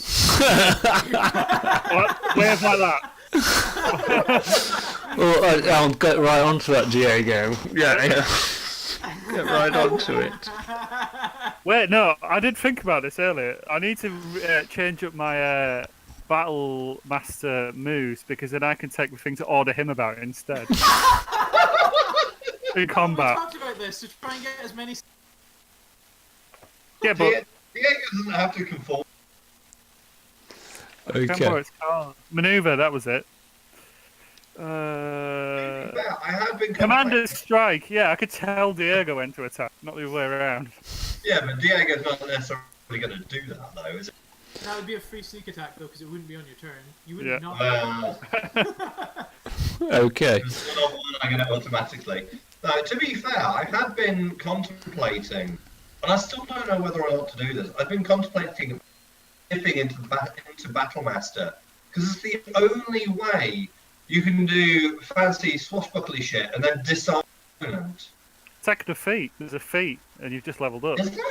There's a feat for taking maneuvers, yeah, and also disarm is actually an action people can do. It's not strictly speaking. I mean, it is a maneuver, but it's also an action. Yeah. Oh. But there's a feat you can take that allows you to essentially do 2, and it's a D6 you get instead of a D8. But there's a feat you can use. But there is a disarm. Yeah, but Diego's all about the D8s. Yeah. Anything else is just sneak attack. Okay. So before the jungle, there's a number of adventures, and I think Josh, you and Aaron and Dan, etc. Original cast. Yeah. And so kind of what happened? What was the key stories? I think we did in Volo's Wake, which is, I think it was 4 or 5 like small one-session adventures. And you've probably all heard of the Rocket Gnome. That was our very first. Yes, I did hear about that. Our very first session. It was basically we used all the subtlety of a brick to. That surprises me. We were not the most tactical group, but we had a few sessions where we were essentially around Fandolin, just doing like little like I can't remember what we were trying to find. We didn't find much out because we messed it all up. Essentially, we were supposed to find out off some goblins like who their master was, and we just Ox ended up picking up the gnome and launching him with a natural 20 into the middle of a campfire, who then thunder waved and killed all the goblins before we could actually question any of them. So I think the DM at the time had to like make up that we found some information, some other method. I only think we had maybe 1 or 2 sessions, and then Darian arrived when he was captured by gnolls. That's when Martin joined. I think that was a second session, but we only had 1 session without you. And so there was Ox, there was Zook, Andraste, Adran, and Artis. They all picked names of A's. Artis, you say? Artis is doing whatever he does. I don't know. He's there with his familiar. He's an Trying to alcoholic. persuade us.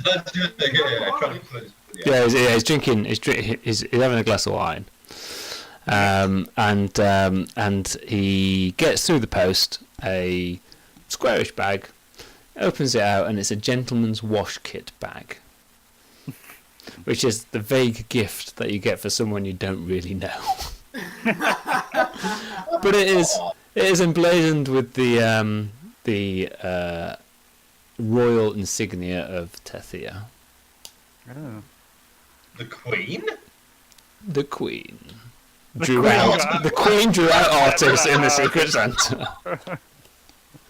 Yeah, definitely. I was half expecting new fine bone chocolate plate. No, she doesn't know anything about that. Wait. Yeah, okay. So we had 1 session. This is all Adventures League AL when we began, and this is before Paul UDM'd us. Mm-hmm. And then Martin joined in the second session, I think, or maybe the third, when you were caught by gnolls and held up in a cage in trees. And I remember Ox stood at the bottom of a tree. It took about 5 rounds to climb it. Yeah. And then whooped some gnolls. Well, I think, I can't remember a lot of the Invalar's wakes. To be honest. It actually worked out really well for my story because I went from the desert to the what's the encounter when you've got to go find some game for the village and you only take it back with you. I can't remember. But yeah, that was the adventure I did, and then I got captured by gnolls and undead gnolls next. I think you all ended up fighting a beholder as well at the end of that, but I missed that I session. heard there was a beholder. Yeah, so It literally only hit me and what was it? Not Adran, Artis. It literally only hit me and Artis. That was the only 2 people all the beholders ever targeted. Yeah, so I joined the group in Adventure 4 of Volo's Wake, which is the Cold Scales of Death, which is about the Yuan-Ti. And that was kind of like when I arrived. And then we ran Adventure 5, which is the Illithids, and Tentacle Maws of Evil, where you kind of go down and kind of like... that's when I think an Illithid made Brain Love with Zook. Yeah. And then... He loved it. Yeah, he did. Illithid because of that, can't he? Yeah, I think so, yeah. Adventure 6, The Many Eyes of Doom, which is the one with the beholder in. Yeah, I missed that one. Yeah, okay. So did Darian, really. He was stumbling around in the... for most of Yeah, in the dark. Yeah, and then we moved across to City on the Edge, which is kind of the AL intros for TOA. I think you went through a couple of the missions when I wasn't there one week, and then we picked up... We bombed the race, do you remember? I was in Japan. We bombed it so bad because the 2 people that were supposed to boost you forward, and they were just rolling garbage. So we never got someone across the line in first, and then we had to get bought into the arena one, and we just destroyed. I obliterated the Kenku in the arena fight, absolutely annihilated. Crit smited the guy with a riposte. Oh wow, it's all the things happening. Yeah, so the first mission I recall when you guys do was mission 3, which is where Grunker juice comes from. And then that was one of the first ones in Chull. yeah, that's right. And then there's When Death Calls, which is where you go into the warehouse. Yeah. And incidentally, that's where you kind of like, I think Zook turned into a snake, and then you killed a snake, and you're like, shit. Zook turned into a giant snake, and then a giant snake jumped out from behind like a curtain or something, and I riposted and cut its head off. And then for the next, like, I don't know, 5-10 minutes of in-game time, Ox was just like, oh crap, I might have killed Zook. Yeah, I know. It's just slightly worried, but not actually that arsed about it. And then Can I ask, actually, on the subject of snakes, where did the idea of Darian's fear of snakes originate from? So that was a spur of the moment thing where it was the anti-bench, and we met a constrictor. So this is the first of the 2 constrictors we met. The second one we absolutely annihilated. This is the first one who actually hit both of us like for half our health each, me and Ox, because we were at the front of the group, and then took down Ox, and I was just like, I can solve this thing. And I remember in that warehouse before we went in, because like one of the main villains of that piece was in the warehouse, and both me and Zook, we made a bet. I bet Zook is a vampire. Yes. Zook was like, he's not a vampire. I was like, I bet he is. But then Darian smited him, did so much damage. Crit smite! Yeah, crit smited him. He just turned to dust. So I was like, we can't prove he's not a vampire. He's turned into dust. But yeah, that's where the fear of snakes came from. I got critted by that constrictor. Yeah. Yeah. Okay. I think like that when as soon as we got to Chull, that's when the characters really started to, I think, like develop a lot more at that point. I remember, and I think this is. I don't know if it classes as the most memorable Martin moment or Darian moment, but do you remember the 3 hags on the small island? That's when you were going against the pirates, when you were fighting the pirates. Yeah, fighting the pirates. Yeah, it was before the pirate fight, but we were up on this island. I can't remember this island, but we encountered, or Darian encountered, With Adran. these 3 maidens round. No, And he tried to offer them. They were on a his- boat. And I was like, oh my god, maybe they've been attacked. So I went over to just like help them, and that was a bad idea. Yeah. We're not having to run away. They dropped Darian to 0, Yeah. and he was on death saves. Now, everyone else on the table in the party Was like- were doing some hardcore rule. We had to roll above a 15, or else they failed. Yeah, I forgot about that. And what happened Was was... it your 3rd roll or your 2nd No, roll? it was my 2nd. So I failed the first one, and my 2nd back up, lay on hands, and was like, right, I'm gonna get back in. And the most thing I remember from that was when we were at the pub later on after that session. Yeah. And you said that now you're invested in Darian. Oh no, so that was after the slaughtered lamb, and when I'd had. Right, I lost your audio right then. Just you said after the sort of lamb, and then said something, but I lost it. After the slaughtered lamb, we had that roleplay with where Darian was talking to Torm, Mhm. and I really enjoyed all that, and like I got really invested in and right after that, I think it was the very next encounter, he nearly dies. Yeah. So when did you? Josh, you said it was when you got to Chull that you thought the characters kind of got fleshed out and stuff. And we just talked about actually when Martin felt invested in Darian. When did you guys feel more invested in the group, in game in particular? In game, well, because I remember we had I can't remember which session it was. It was one before Ben you joined, and then you came to the pub with us afterwards, but you were still playing with another table that day. And then then you joined us on the next session. I think it was that next session when you joined us that I think everything gelled. So once Paul, you were like our full-time DM by that point. Yeah, I don't get paid for it. Still got back taxes to claim and all kinds of things. And then Ben when you joined, that's when it felt like it properly gelled at that point. Yeah. And what about out of game then? because kind of like various people knew various people. I think Josh, you knew Aaron. Aaron knew Dan. James and Rebecca. Martin didn't know anyone. I didn't know anyone. Ben didn't know anyone. So at what point would you say it kind of like gelled out a game? I don't think it took long. I think the sessions down the pub certainly. Yeah. Yeah. Definitely. And I made a conscious effort to try to kind of like generate a kind of a group feel. So I was very deliberate in like, okay, let's go out to the pub. Let's go out and see some films together. Let's have some shared experience. Try to kind of like invest and build in that, because teams that play together stay together, by and large. I think that's quite an important aspect of it all.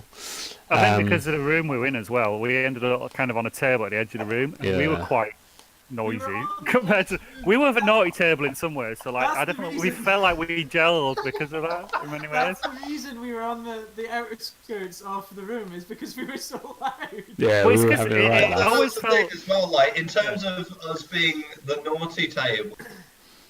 Certainly early on, Diego's thing was like, "Can I shag this?"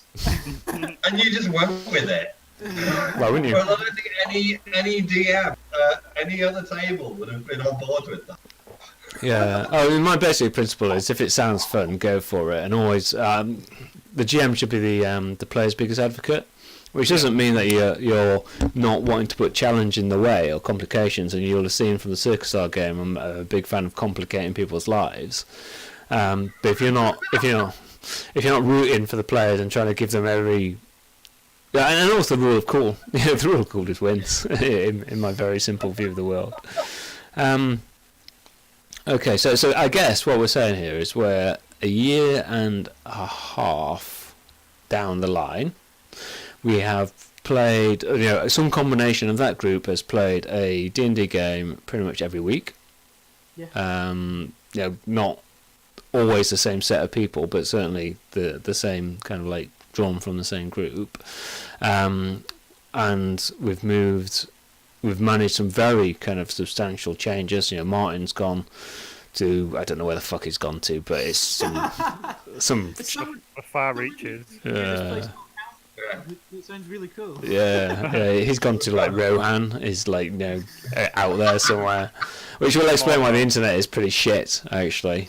But there you go. Gondor, it's really good. Oh, Gondor's fast internet all the time because it's like a really small place, isn't it? Minas Tirith. Clearly I can't get out as much as I used to with the canister and stuff. But we've always tried to keep together, and we kind of like kept on chugging, and just brought things in. So I guess what I'm kind of saying there is, if you're wanting to form a group, don't be afraid of putting that investment in out of game as much as within the game. Go out to the movies, go out, have some food, go out, have a few beers. Because one of the things that we would have to do is because we would start early-ish in the evening, certainly getting into the centre of town, and therefore actually a lot of people would just eat after the game.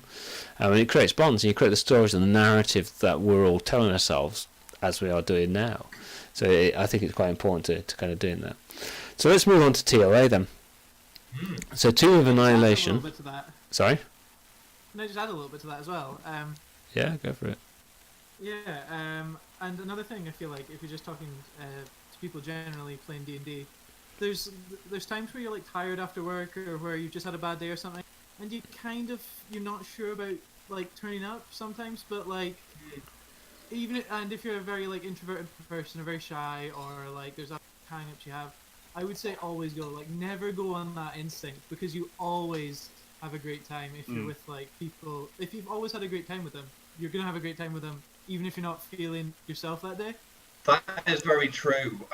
When due to my work, certainly when we were doing Adventurers League,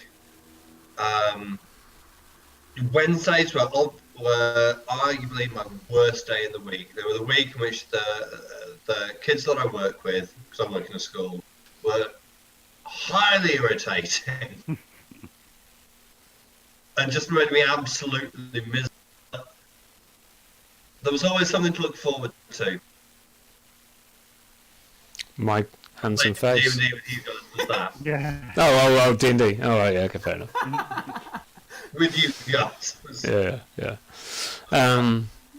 I think definitely because we started in Adventures League, which is like the official Wizards kind of not sponsored event, but it's run by a lot of the game shops, especially here in the UK. And so like, I kind of originally went along to that just to find people like to play because I hadn't played this since I was what like 15, like some early 15 years ago. And so I think you guys are saying it's definitely you should never like skip a session, but like I think I went to find a group, and then we obviously eventually ended up leaving Adventures League because we found that close knit group. Yeah. But it's definitely a good place for people to go to find that. I like Adventures League. I think you're going to get a game. More or less. I mean, we can't talk for the whole range of Adventures League experience, clearly, but you're going to get a game. It's probably going to be an alright game. It's going to be consistent. You got a benchmark. You can move across groups and so on. There's a general feel that you can't do role play in Adventures League, and I can see and I can understand. I can understand why that would be the case. The only other, I don't want to really talk about the negative things, but what Paul was saying, and I completely take this to heart, that the DM should be the player's biggest fan. Yeah. And I feel like not enough of that. I think the difficulty that you have is that if your home game, you can elect out, and you can consciously decide, okay, that's not what I'm playing with. If you rock up to an AL group and you're getting shunted around the groups a little bit, you can't necessarily elect out. It would be a very difficult situation that you would say, well, I'm not playing with that GM. Because you kind of got all the social pressures and all the stuff that kind of comes with that. So I think that would be tricksy. So there is that aspect to it. For my part, when I went to AL, I kind of did that kind of just to kind of get back into it a little bit, actually, because I hadn't done anything for a year or two, and my role at work had changed so that I could kind of more guarantee being available on a particular evening and such like. So I thought, okay, I'll get down there, I'll establish, looking for a group actually. I was in a similar boat to that, to be honest. I'd moved to Sheffield, which is where, Rotherham, which is where I now live, and I'd gone 6 months, maybe plus, without playing a tabletop RPG regularly. Mm-hmm. I don't want to say it killed me, because that'd be melodramatic, but it almost killed me. Yeah. Okay, well, it's 10:30, so we're going to have to crack on. Wow. We're going to have to crack on. So TOA. So Tomb of Annihilation was a hardcover that got released as we were playing through. And we decided to leave AL partway through for a variety of reasons. Mostly because we got the group. And actually, we were also transitioning across to various changes in circumstances and stuff. And what we did is we started off with the AL Adventures, then we hit the hardback itself. And we started off in Port Naranzu, where you were based in the Thundering Lizard, and there was. Sounds like we're starting a session. Yeah, here in the Thundering Lizard. Well, there's one rule. There is just one rule in the Thundering Lizard, and a fuckload of chickens, just everywhere. And kind of like the first major theme was trying to kill the pirates, and Captain Bacon Hands, who doesn't get a wow because I forgot about him until I did a little bit more prep. And then from there you kind of decided after you capture one of the three pirates, got some cash for that, which, as I recall, mostly paid off the debt to the Slaughtered Lamb Memorial Fund. You then kind of decided you were going to kind of head down to camp into the jungle, go to the Order of Gauntlet base in Camp Vengeance. You recruited the real druid, who is Quashe and his mate, the veggie pygmy. Yeah. Oh, can I ask, where did I know this is obviously a character that you can choose as your guide, but at what point did you pick him? Because I feel like we picked him. Yeah. Your guide before I joined you guys. So the characters picked him. We had not like interviews with them, but like we had a bit of information about each one. Yeah, And we yeah, talked that's to right. some of the characters. We decided to go with them. Yeah, Yeah, because there's like a dwarf, an albino dwarf who's just dodgy, and there's like these two. There's like these. What are We were cat? very Tabaxi. close to taking the guys Tabaxi. with I the guess like Khajiit, but that's Triceratops. Skyrim, isn't it? Yeah, you wanted the Yeah. Triceratops. Yeah, yeah, We yeah. wanted the Triceratops. Yeah, we chose. And we ended up referring to him as the real druid because our druid didn't like him. And it just amused me to call him the real druid because he got a reaction from Aaron. In the same way that I like to call the celestial bats of Torm, because Yeah, there was one scene where Aaron playing Zook, the druid was like, "I'm not doing anything." Until such time as you recognise the primacy of my bats. On the floor. Crossed his Yeah, arms. that's it. Right, I am not going to summon lightning, as it happens, guys. Fair dues. So you That's re- definitely one of my favourite Duke moments. yeah, Counter as well, didn't he? yeah. And he was spaff high-level spells on like speak with tree because he wanted to just talk to me like I'm a tree. Okay, speak with tree. He went to Camp Righteous. Diego like throws his grapple hook onto a branch, and I'm like, you bastard! Yeah.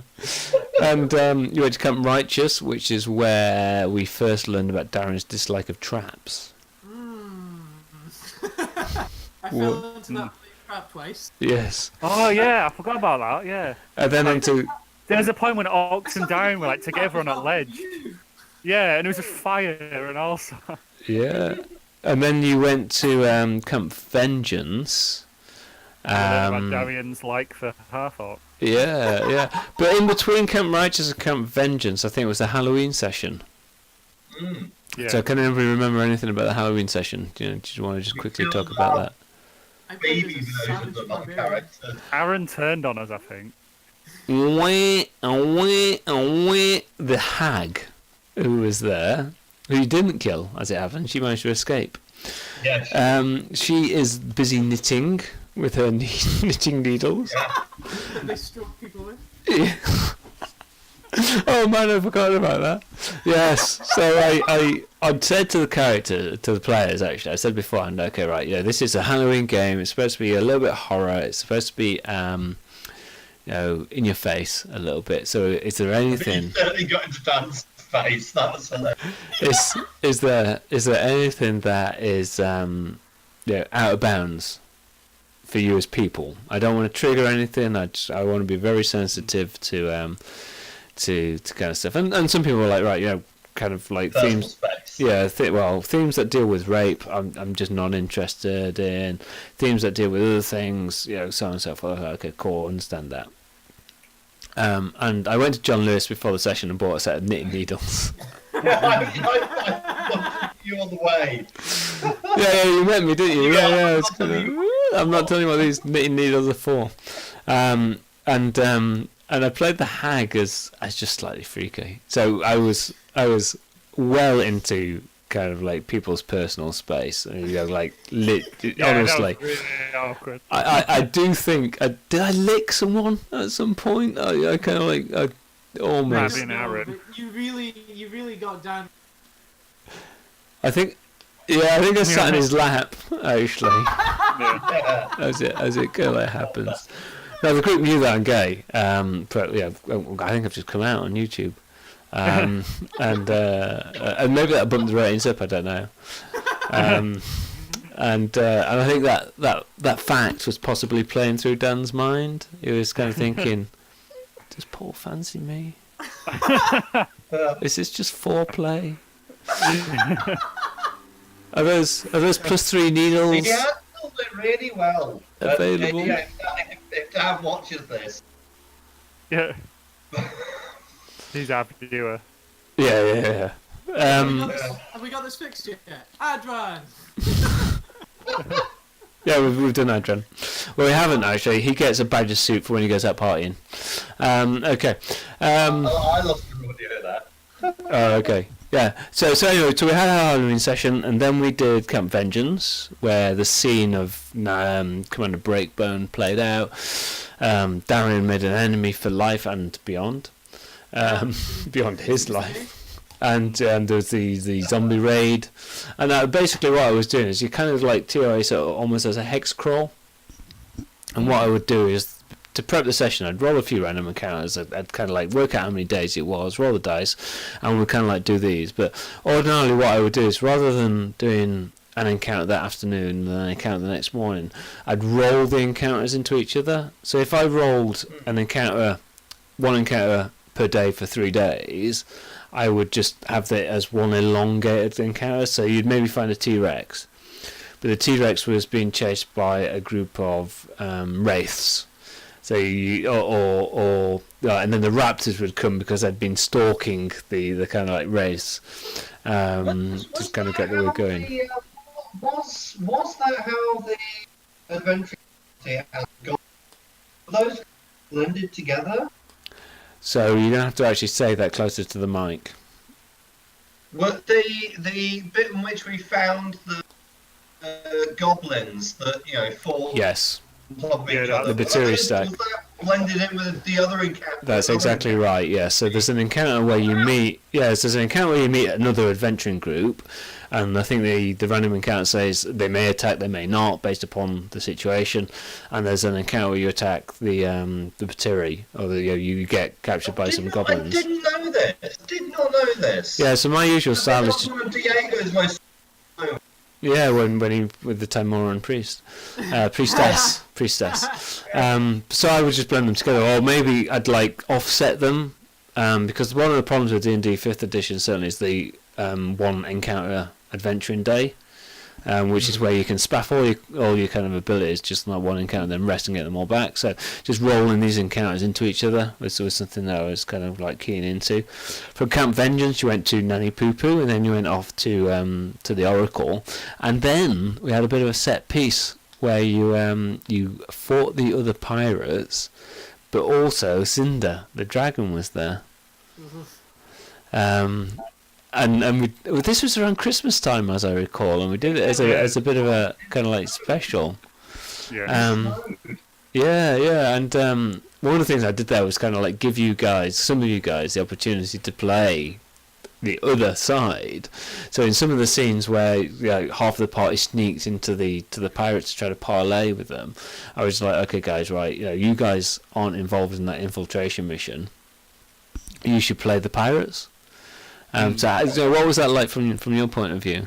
Yeah, we were the pirate leaders, weren't we? I was just like, God damn it, Andraste, don't give them up!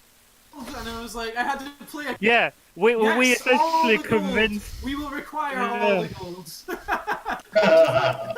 Please, no!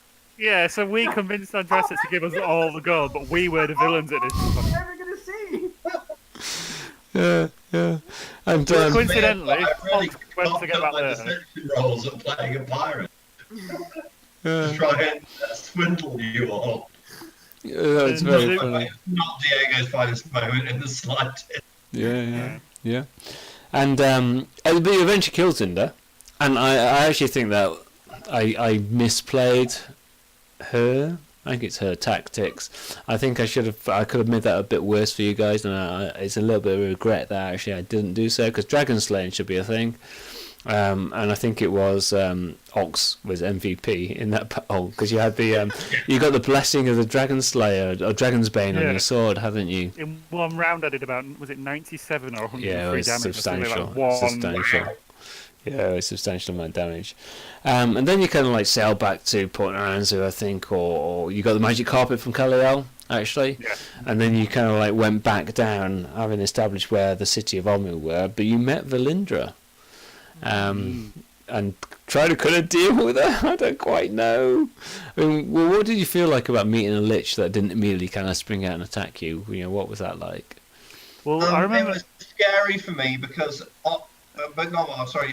because Zook really wanted to get into one of those pants. Yeah, Zook was completely ready to like betray the entire party to And side I of was it. trying so hard to be like bros before hose, man. Yeah. Yeah. But I think we were kind of like, was it the lesser of two evils? Like, were we like so? But we kind of thought, well, maybe we'll just like betray her later on. I think was the consensus, which didn't work out. But. No. Because I think she was kind of like I presented her in a very reasonable way, as in like what she was after, and she was willing to work with you guys and kind of like understand, we may not be allies all the time, but in this moment in time, then we've got shared goals. It brought you to her attention. She's been following your careers since. She's the rival of Darian. This was another thing. I remember on our very last, I'm going to call it the last TOA session, which was special for us, Mm-hmm. and which you granted us particular magic items. And at the time, I couldn't make up my mind what I would want, what magic item. And there was always a niggle in the back of my head that thought, should I just cut my loss and get the thing that protects against scrying? Because I always thought there's that lich out there. There's like 3 liches out there. Asarak, Valindra, who's the third? Well, Valindra worked for Zastam. Yeah. So instead of an amulet prevent scrying, I went for a shield of prevent dying. They gave me a +3 on top of the +2 for shield. Yeah. And then you went into the city of Omu with the Red Wizards, and you were like out in the city, and the Red Wizards met Raznasi. Kind of didn't end that well, and that's a classic. Well, it didn't end well for them. That was a classic. And it's worth bearing in mind that at this point, I knew that I had a cut off in the number of sessions that was available to us. So I'd kind of said, look, okay, guys, we're not going to be able to play the full range here. We're going to have a really abridged version of the rest of the hardback, because I had 6 sessions left before I'd have to stop for a period of time. So you met Raznasi. So what about that fight kind of stands out to you guys? Because it was the setup was essentially, so the Red Wizards had a base in Omu, and they were Valindras, kind of like people. You guys were based there. You went out to a shrine. You recovered, some various items that you need to recover. You headed back, and Raznasi's Yuan-Ti had trashed the joint, and there were a number of Yuan-Ti around, and I think that they were kicking your asses actually, because you had a problem in that you had to cover quite a distance to get to them, and they were sensible and capable and were using terrain to their advantage, and you guys were using animated objects as a dinner place. Yeah. The wizard. Yeah, and there's that wall of force that we haven't figured out how to get right. through. Yeah. The thing is that enchant the animate objects could have worked so well if he'd started the spell much closer to them. Yeah, he did it 100 feet away, and it could have been right enemy to begin with. Yeah, and I think actually what kind of happened was Diego kind of came out of cover and used his panache to try to convince Raznasi that. Well, I purposely made a point of stick my black sword into the ground, throw my down, and I'm like, Raznisi. Yeah, and I went around. I just didn't recall. I don't know if you guys do. I went around, okay, so what are you doing, Ox? And you'd be like, okay, I'm gonna do this, and I'd be like, okay, what are you doing on Just Day? And she'd be like, yeah, okay, do this, and then I'd be like, I think Darian was bottom of the initiative order, not an unsurprising turn of events. And I was like, Darian, okay, so what are you doing? And he was like, I'm laying on hands. Yeah, take the dog action.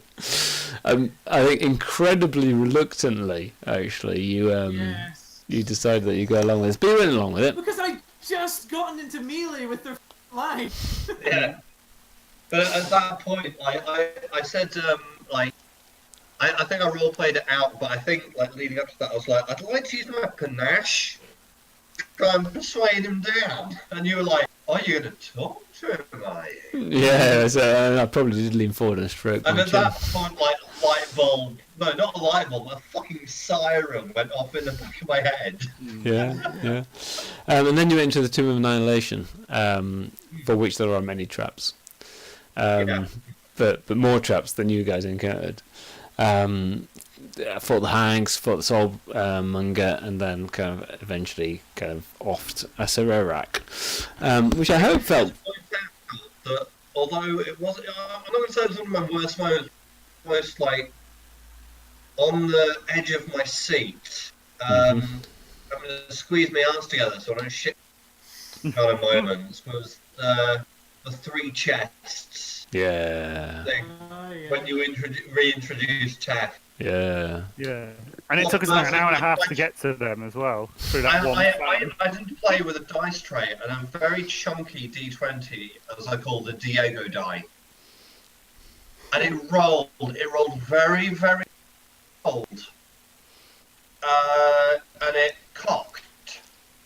And then it very, very slowly rolled back onto a 1. And that was the save for Tefanaka. Yes. I've never been so on edge. Yeah. I think I was just calling for saving throws for shits and giggles, actually. I can't recall. It was the silver key and the chest that did like frost damage. Yeah. And it dropped to like 1 health. Yeah, I think there's some chest that could have killed her, but I don't think that one could have done. Yeah. So in terms of then, what was the most memorable event for each of you? So starting with you, Josh, what was your most memorable event through the TOA stuff? I don't know. I think there's just lots of smaller events. Like, one of the funniest bits was just the casually walk along standing on a snake. Watch out for that lock, Darian. Yeah.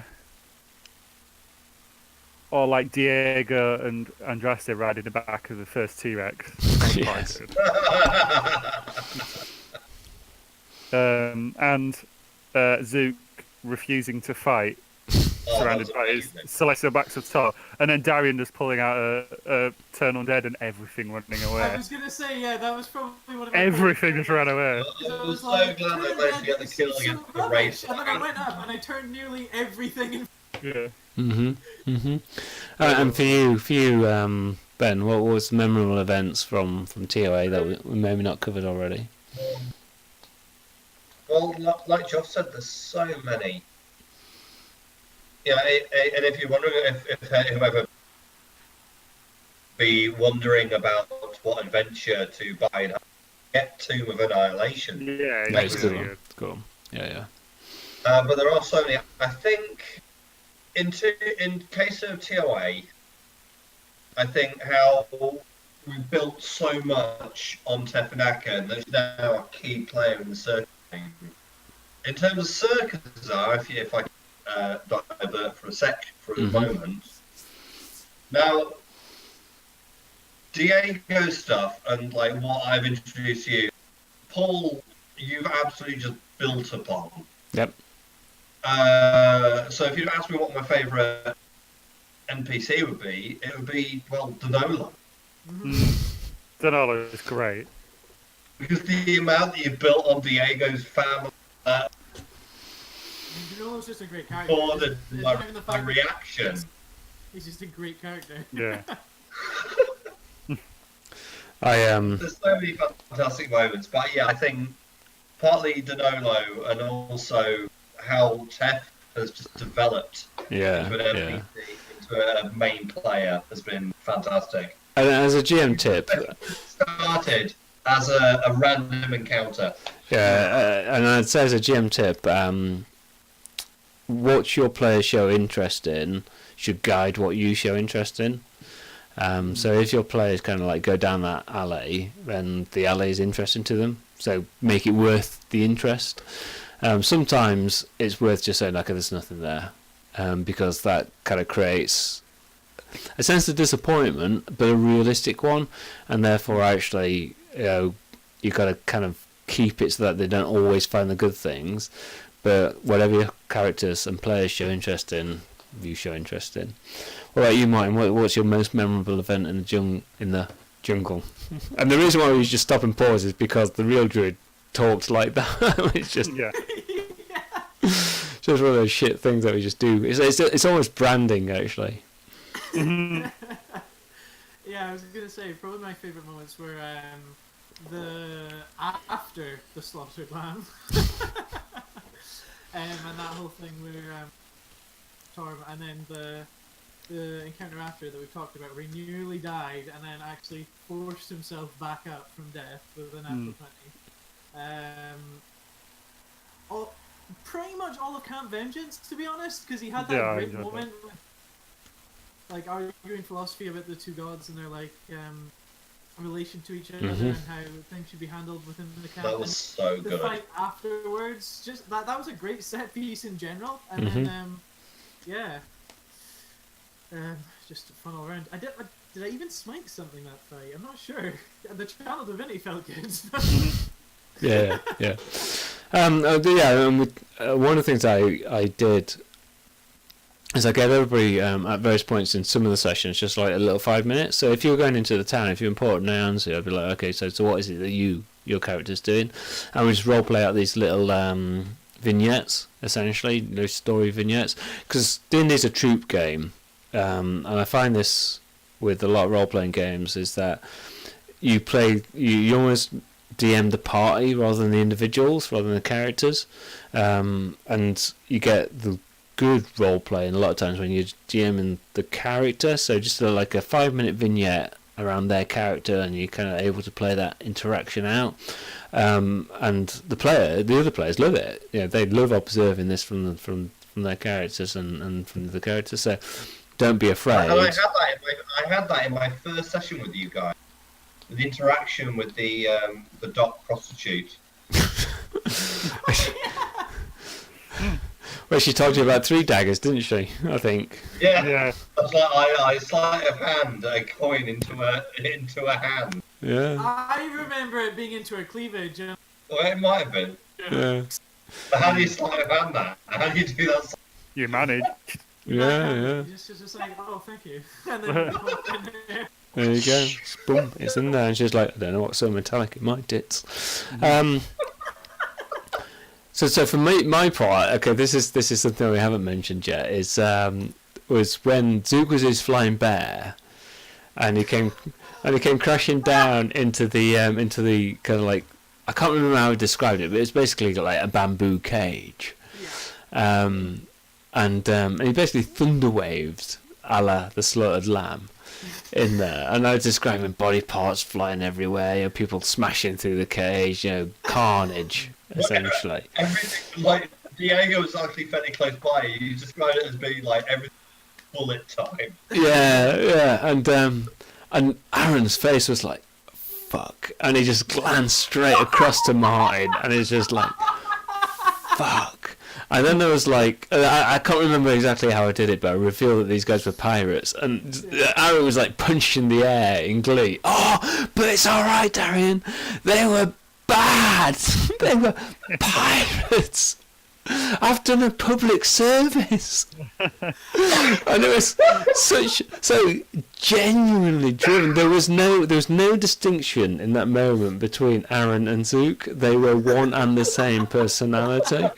And his impulse to kind of like Labrador across to like Darian / Martin and demonstrate why this wasn't such a bad thing was such a genuinely ingrained impulse. It was beautiful to behold.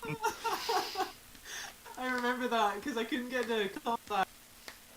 Darren actually spent one turn watching him fly up into the air as a bear, and then face palmed in horror as he heard thunder wave. Yeah. Wasn't he shape changing into a spider at some point in there as well? I can't. And he ate them all or some such thing. Yeah. There you have it. Okay, cool.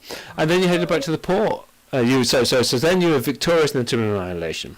So set up with the Tomb of Annihilation is that the Soulmonger is essentially sucking life energies through the multiverse, not just Faerun, but the multiverse.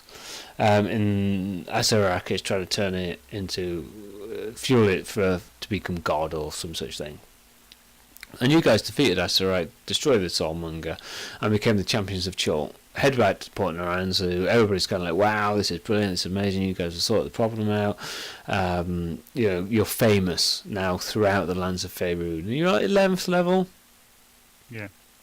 Go, Ben. Can I just add that, and again, this goes back to Teth, that the moment Diego went down and failed his last death save, Oh, yeah. she went fucking ballistic.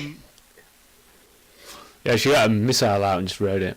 It's just the way she rolls. Mm-hmm. She actually helped in the final blow of Sorak, didn't she? She pushed him into Zook's thorn whip, and then Yeah. he got Falling thrown into the lava. lava, yeah. This is another example of Darren's Teflon shoulders. So now he's like, oh, it wasn't me that killed Asarak, it was her over there. Yeah. Dude, we Classic. No, then I was holding As a them both group. above the lava. Don't really feel like I should play. As a group, we have a forum on the go at the moment in which we essentially role play out Yeah, play by post. various scenarios of one in which, and I don't think I'm just leaving it there to go, Mm-hmm. in which Teth, I think, has basically been framed It's a view. by the winter. Oh, Yeah. Oh, is this an upcoming section? Are we going to talk about? we are, but let's let it go. There is a whole issue regarding like how much does Diego know? Does he? And I think based on that bit of information from the tomb and a bunch of and his wedding as well, which I still need to have a look at later. Of course he trusts her. She went fucking ballistic over. There is no way Diego does not have any kind of like trust Yeah. Okay. and absolute devotion for Lady Tef. Yeah. Okay. She is now hereby known formally. I know the truth of the matter, I know you do. so I make but- no comment. Yeah. Okay, so winding back to the narrative a little bit. Okay, but this feeds into the Circusar game, really, actually.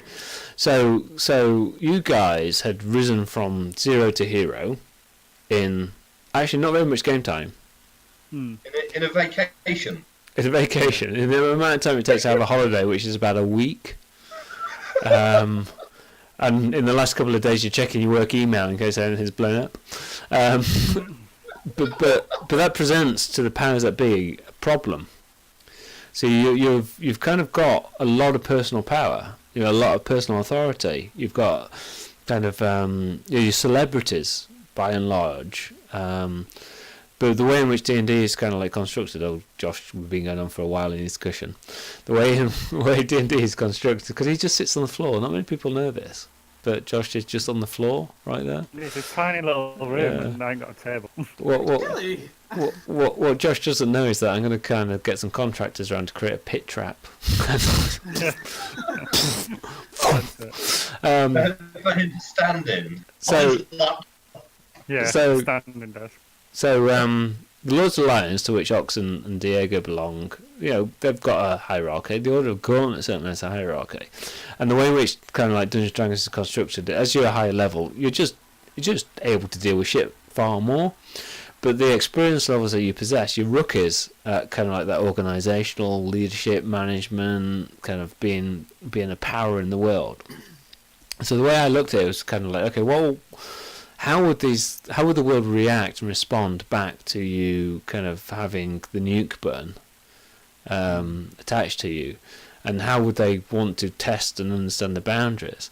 So then it was kind of a question. Well, you'd be given some authority, but it'd have to be constrained in some ways, and it have to be to the political advantage of these organisations, because to a certain extent you're like a resource or an asset to the Order of Gauntlet. You're the poster boy to the Order of Gauntlet, or you're kind of like you've got gravitas and weight within the within the world. And one of the things I took from Ox's background was that the Dragonborn are transient mercenaries that lack a place or lack a home.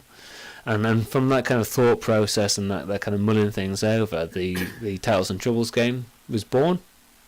And I knew that it would be difficult to run a kind of D&D game, given kind of a personal circumstance. We'd have to do it online and such like. So I reached out to you guys and said, okay, are you interested in a more intrigue-based game? You're high level now. And you guys all came back and said, yeah, defo. Continuing the kind of characters through. And I kind of like constructed the situation that we're in at the moment, which I think has got a certain amount of verisimilitude to how it would have arisen in the world in any case. So Diego, through whatever machinations may or may not have been done in the background, was the obvious candidate to become a noble in terms of he already is of Waterdeep. So let's go and give him some lands, let's give him some duties and responsibilities and some complications that come with that. The Dragonborn, if they are conceived of as this kind of like itinerant mercenary force, well, Bahamut, who's got responsibility for all of dragonkind, you're establishing yourself as the alpha lizard. Well, he's going to be looking at it. He's going to see this. He's going to, your activities in defeating Aserak are going to get notice. So he's going to be like, okay, take on that leadership, do something about this situation, give this people that fall within my remit but aren't individually powerful enough like the dragons a home. And the other gauntlet is going to be like, okay, well, we need to provide Darian with somewhere that he can make a mark, and if that is somewhere where we've got some challenges and got some problems and we maybe need his personal powers and influence, well, that makes sense as well. It is perhaps a little contrived that you're all in the same location, the same geography, but needs must. And from that we have a situation where I was looking around and saying, okay, whereabouts in Faerun would be an interesting place to kind of like go. So it needs to be structured enough that it's not. I didn't want to do a carve a base out of the wilderness, which I wasn't as attracted to. I wanted to kind of do something that had some courtly intrigue already established in it. And Tethia is a really interesting place for that, because you've got a central monarchy that is supposed to be kind of ruling the country, but it's actually weak because it relies on individual duchies and counties underneath that. And I was reading. So go on. Right. Having read a bunch of the Forgotten Realms novels, where Tethia is set, as well as Sword Ghost and Chult. From what I have read of stories based within Tethia, everything is heavily intrigue based and very backstabbing and deception and all that shebang. They cleared out like any monster problems like 1,000+ years ago. So at that point, and it's always been a little bit humanocentric and such like. So yeah, I'm kind of using some of the second edition materials, but I'm also folding in the Iberian Peninsula real world history from the Isabel and Ferdinand kind of time frame, the late 1400s, early 1500s, which is kind of an interest of mine in any case, and kind of just seeing how it plays out. So that's kind of how we came up to with my version of the game, and I kind of sold it as, and you'll be able to get a spy ring, and you'll be able to do this, and there'll be this level of kind of like what I call domain, so county management, or within the order or within the Dragonborn, and you guys are like, let's kind of do that. So what attracted you to that game? Let's start there. What attracted you to that kind of game? Let's start with you, Josh, because you're above me. In the pecking I think order. it's just like the way it was just like the opportunity to develop the characters further in a more thing rather than just combat. Rather than I mean, we still do play bits of D&D amongst it, but yeah. And especially like I think I might have I messaged you in like our group chat the other week how like our domain things when you're updating was on. Oh well, this is happening. It makes the world feel really alive, and I really enjoyed it. Yeah. So like you're like So we say, oh, we intend to do this, and then like a little bit of time goes by, and you're like, well, now a road has been built from here, X, Yeah. X to Y, and that it makes the world feel more alive as well as the characters. Quite like that. Yeah, and you can see your influence. You can see the strategic decisions starting to kind of like impact a little bit more now. And what that means is, for instance, if you ever needed to get your troops from maybe they're in Cerradouche for some reason, but you need to get them across the Green Nest. Well, now there's a road there, and you can get there El Pronto, whereas before it would have been a bit of a challenge and whatnot. Yeah. So kind of similar question, well, same question in fact to you, Ben. What do I like particularly about or what attracted me to the intrigue game? I think in the way in which I built, I'm going to say Diego 2.0 really, because he was the kind of irritation. You know what I mean? Version of Diego Darkblade, and has since become the Alpha Darkblade. I think no, that's Denolo. Denolo is clearly currently the Alpha. Currently, I'll make a note of that. Currently, the Alpha Darkblade. Shall I underline currently? Yeah, I think I'll underline currently. Currently. Maybe put a ring around it. At 23:02 on the 19th of December 2018. Do you want to clock the time of the stream and like all that lot? The time Diego signed his death warrant. Just an edit. No, it's the time I gave Back up. I think partly attracted me too the idea of as Josh had said about developing the characters. As I always felt like the story is completely not over. Yeah. And in addition to that, I always felt like the way Diego was built on paper. Does everybody have their character sheets?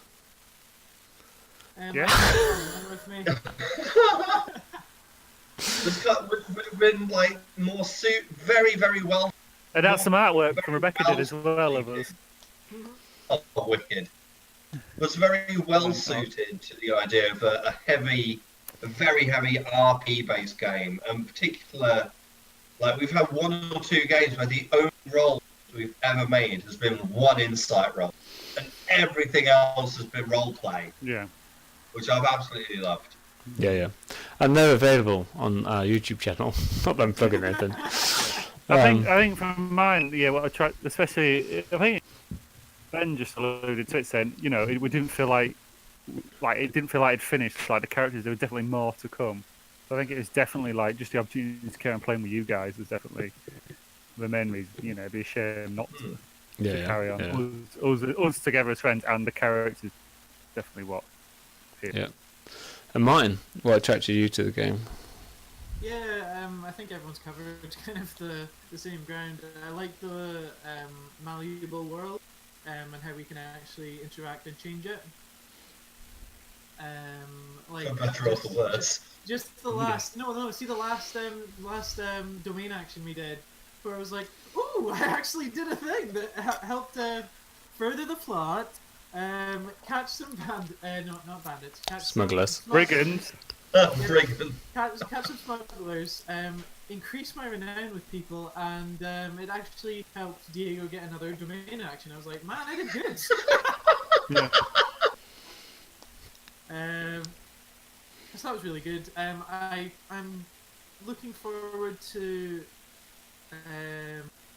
I like how Darian comes across when I'm RPing him with other characters, because he is the noble knight, like a lot of the time. Okay, can I just add actually to that? Darian is the only paladin that Diego has Well, that's because a lot of the time where it's like, certainly agree. I'll just like that time where you're like that dragon horse. Well, what I mean by that is that when I first come out, I was involved in. When I first came up with the character, I was involved in an adventure in the Peterborough Roleplay Society group, etc. club, which I still have the card for. I was involved in an adventure with a paladin of Tyr, who was so lawful good. He was a lawful dick, and played his character very much like Judge Dredd. Yeah.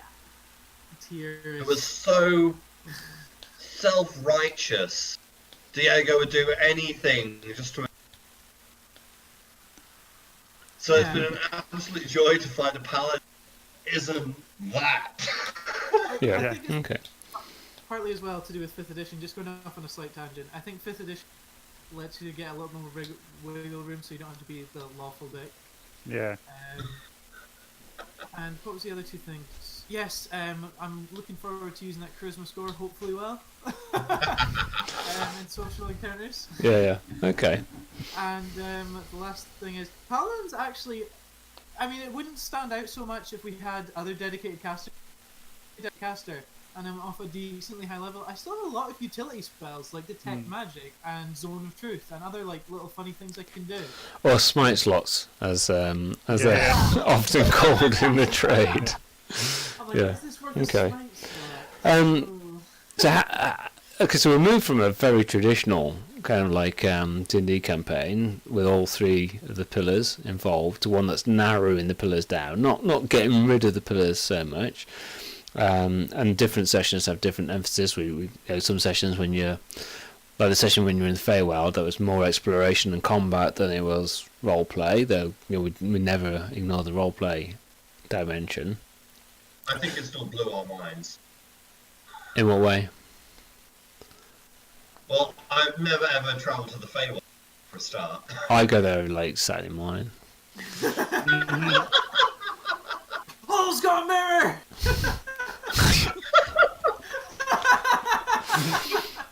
Might have. All is queen of the masquerade. Might be.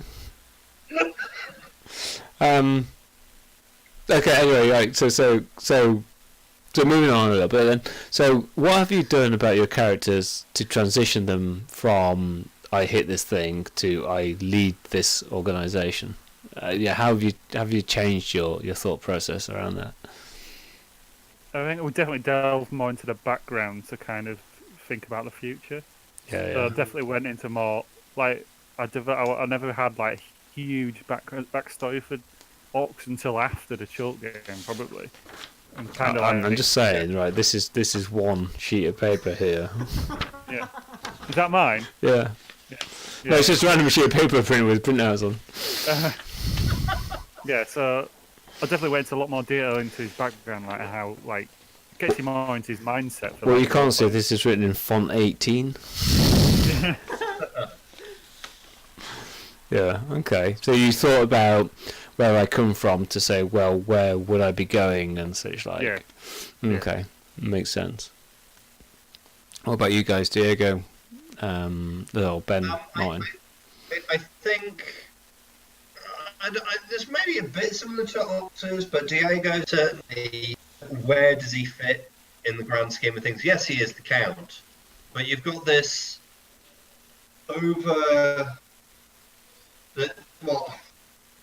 this shadow of his uncle, and you've got the relationship with that, and I think the relationship with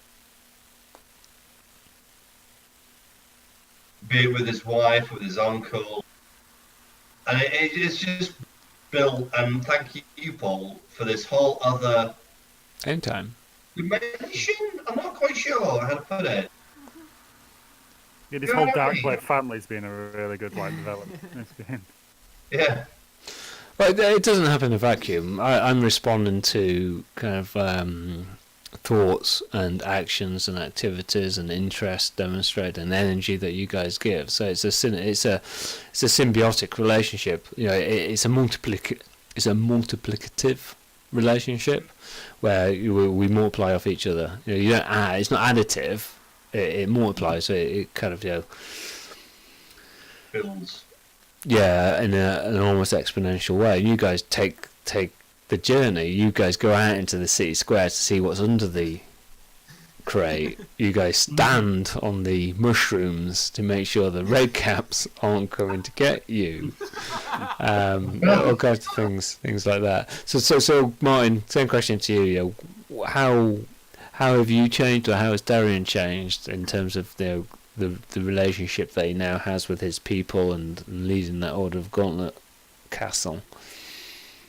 Yeah, so I'm just leaning more on his kind of background and kind of having of merry men, because he's got bodyguards now, and trying to develop that whole aspect. Himself though, he's kind of focused on like his failings at the moment. Like he didn't do, he didn't do that well against Asarak. He did well against the Soulmonger, but the Soulmonger is not on the Secret Santa list, so nobody cares. But yeah, so he's constantly striving to be better and better and live up to kind of the very high bar that Torm set. Yeah, okay. So it's worth now just talking about the state of the game, because it's 10 minutes past 11, so certainly we're going to have to start to wrap up a little bit. So we have, I actually have got my full setup. So when I wanted to set up the game, one of the key things that I kind of like wanted to establish was you guys in post. Sorry? Are you recording? I think it's the first thing.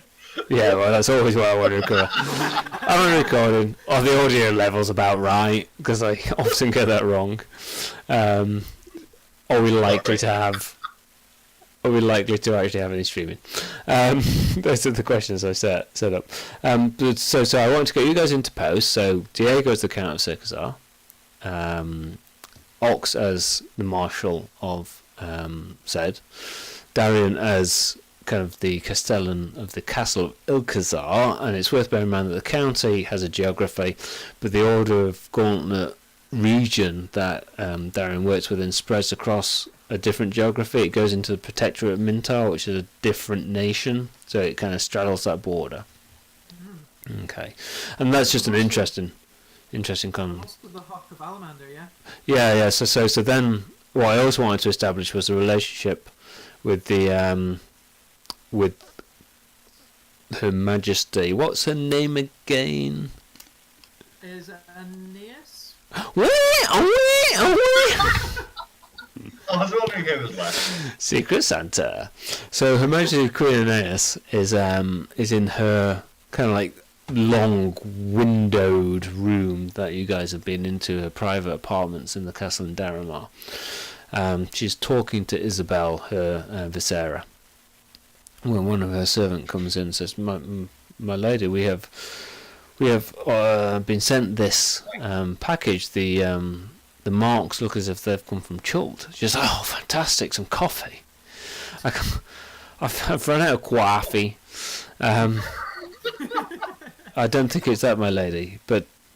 And the servant kind of brings it over, and it's kind of like perfunctory in its wrapping, and she opens it out, and it's a plain dagger, and she lifts it out, and there's a note attached to the dagger, and it reads, "Your Majesty, this is the third dagger to replace the crown jewels that we understand remain missing." Unsigned, because it's Secret Santa, but clearly it's from the Slaughtered Lamb Memorial Fund.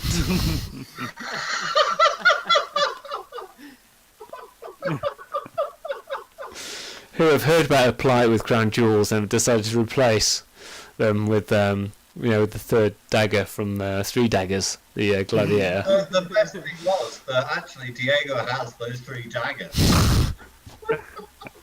I like it. So I wanted to establish your relationship with the Queen. So it's a weak monarchy in that it's not an absolute monarchy. People don't say, "Oh, how high," when Queen Aeneas says, "Should you jump?" There's a lot of strong personalities and a lot of strong kind of power base within Tethia. So I wanted to kind of give you position. So clearly, and part of the difficulty is that the Lords of Alliance have seated Diego in the county to try to get it to accede to the Lords of Alliance, whereas the Lords of Alliance, the Queen doesn't necessarily want to be part of the Lords of Alliance. She's squeezed by Callum Shaman Arm, so there's a dimension there. But Ox as a captain of the Queen means that his actions kind of like reflect on her. And the Hawk of Alamander, so the Hawk of Alamander has legal precedence throughout Tethia and is able to bring nobles and execute justice upon nobles as much as he is upon the common folk. And it's really important to understand that Circazar is a county palatinate, so the leader, the Count Diego, gets to have kind of rights of justice that would ordinarily be reserved for the Queen, and Danilo engineered that a while ago.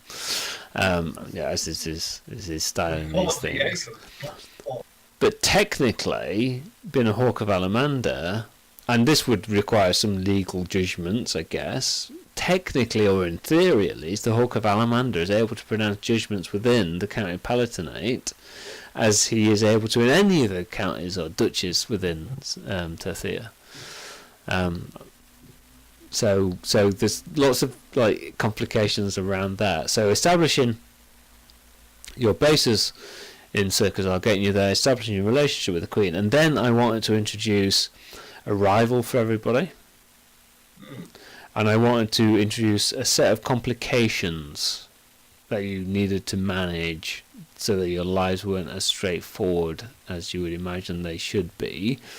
And I said, in my mind's eye, I kind of thought, okay, well, what I'm going to do is I'm going to introduce these things kind of like a character at a time.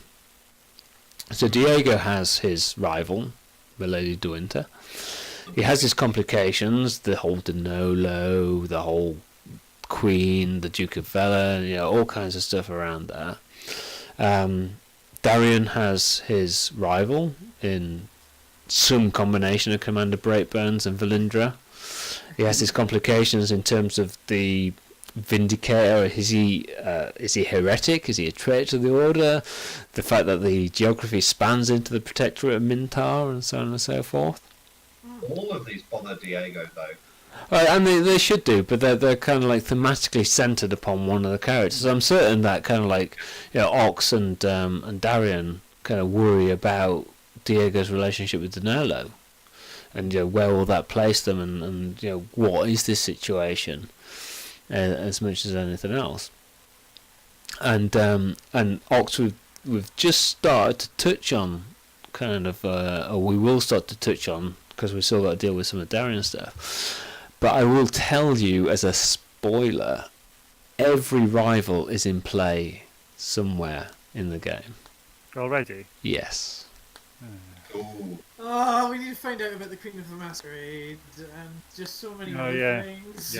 Yeah, so every piece that I would like to have in this chessboard is in play and has been alluded to or mentioned or is implied somewhere in either a session or the forum or what have you. So the full cast of actors is revealed, some to a greater extent than others, but they're revealed. Not all complications are in play yet. We have to work through some that relate to kind of Ox in particular, but the kind of like the board is set.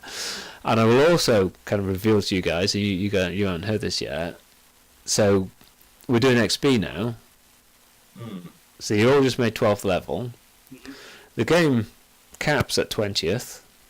I don't intend really to run it past 20th. And that's 2 or 3 years down the line. Yeah.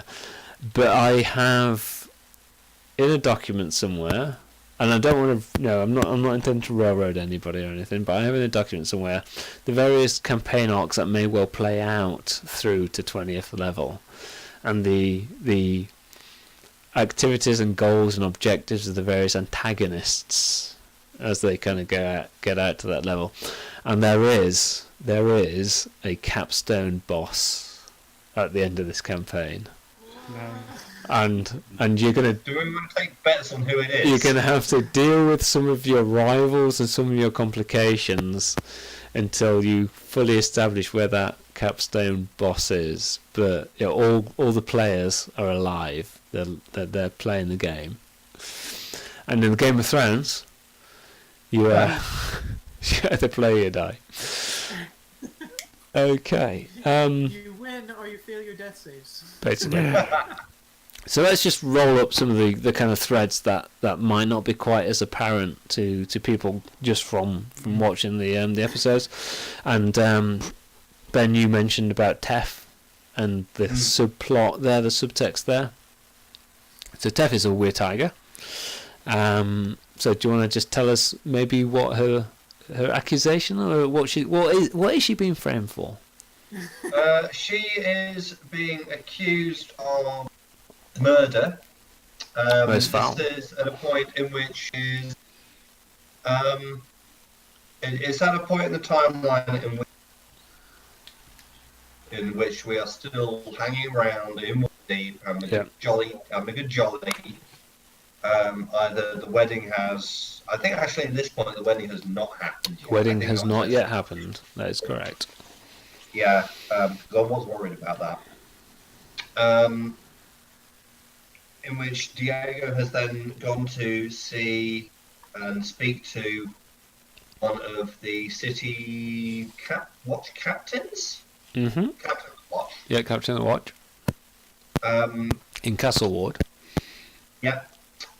There was some wonderful RP on my part as to how I managed to arrange it. I essentially just seduced the secretary. But as it turns out, Diego's then taken a crime in which one of the lead suspects, which Darian had reported to Diego, had been found dead. Mm-hmm. Not just dead, but his brain was turned to mush. Mm-hmm. But prior to that brain being turned to mush, it had blended. Not physically, but like, you know what I mean? The mind had been crushed.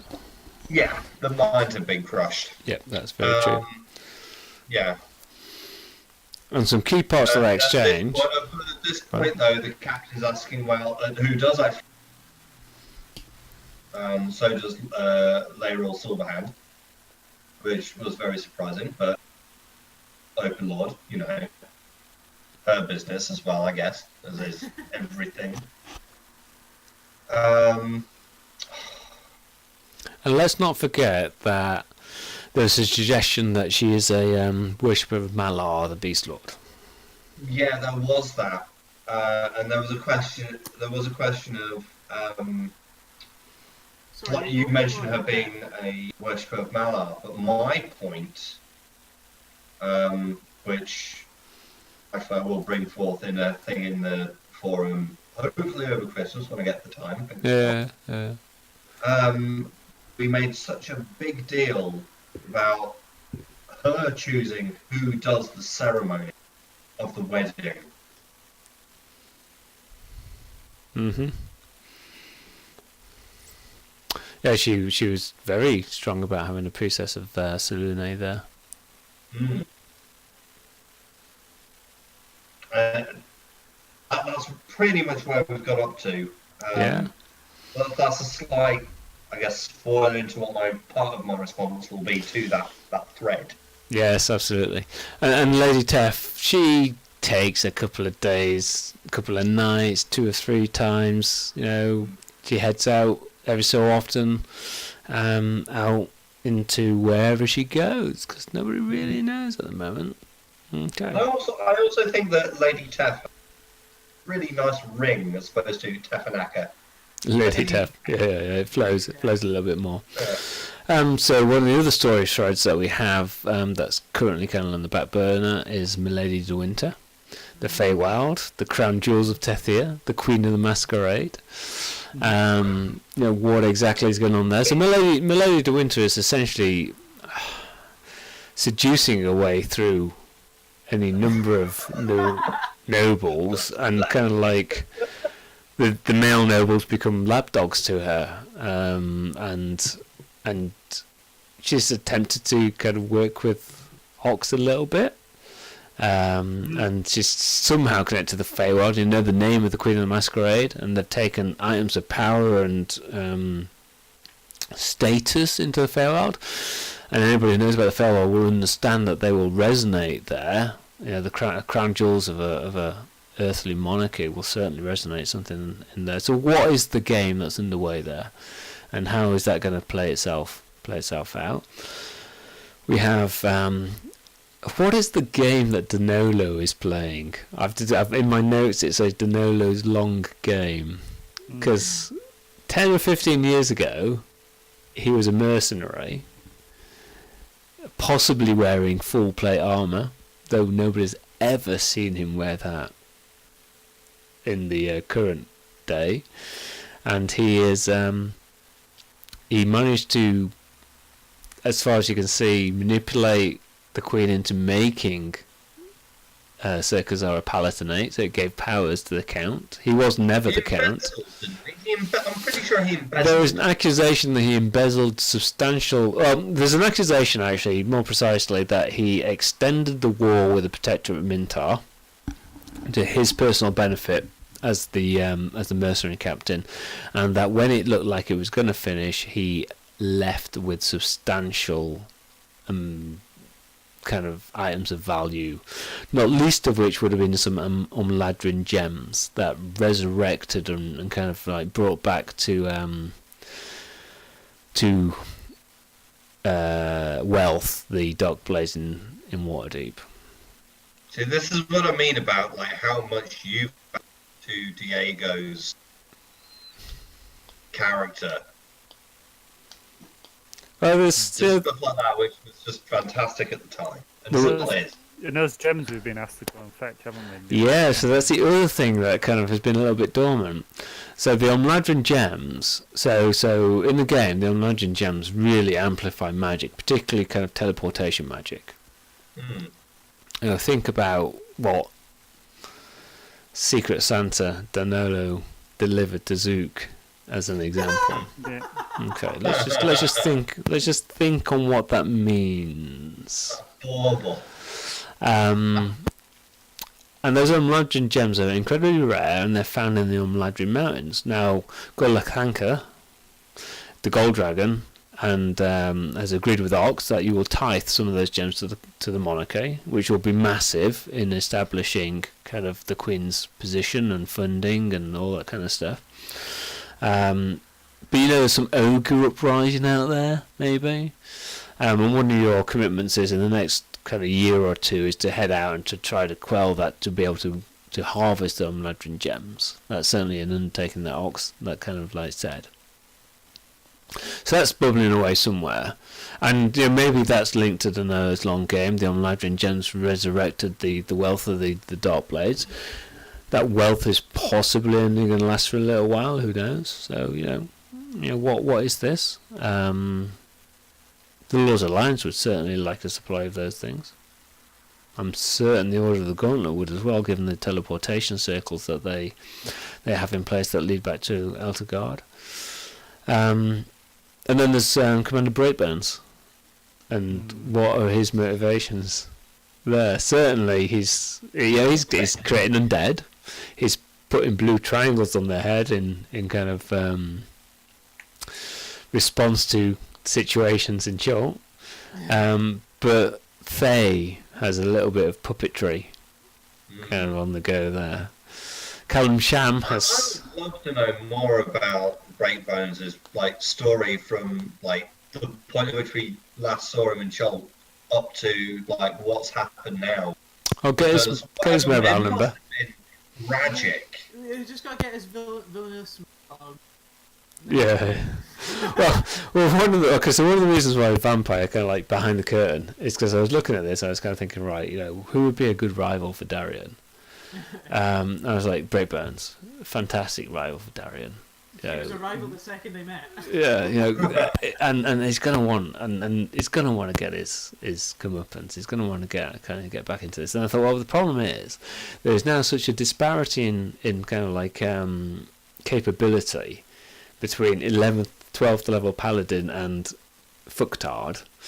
But yeah, how do I quickly elevate it such that it would become a worthwhile enemy? And I thought, okay, political power, blah blah blah. But then I thought, well, no, at some point we're going to have these two guys silhouetted by the moon in kind of like, you know, Emmanuel Vampiro, you know, to the death.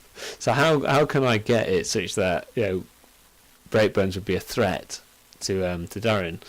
So I was just like, well, gets embraced as vampire. I thought, well, who would do that then? I think, well, Valindra wants a slice of, you know, she wants a pound of flesh, literally and figuratively, for you guys. So it's an open question as to whether it's Breakbones that's the rival or Valindra that's the rival. And certainly, in, you know, Darian unlocked the achievement. What was it I said? Vampires I can handle. Lichers, now that's a rival.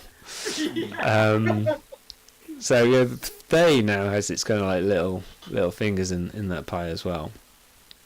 And then there's the Protector at Mintar. So I don't know how much of you have read what Marchand Killeen learned from the Harper contacts he made, but there's a rise of Bane in Mintar, the capital of Mintar. They're able to walk freely now. One of the things that Danilo has been very keen on saying is, I crushed exactly Queen Aeneas. I did exactly what you said.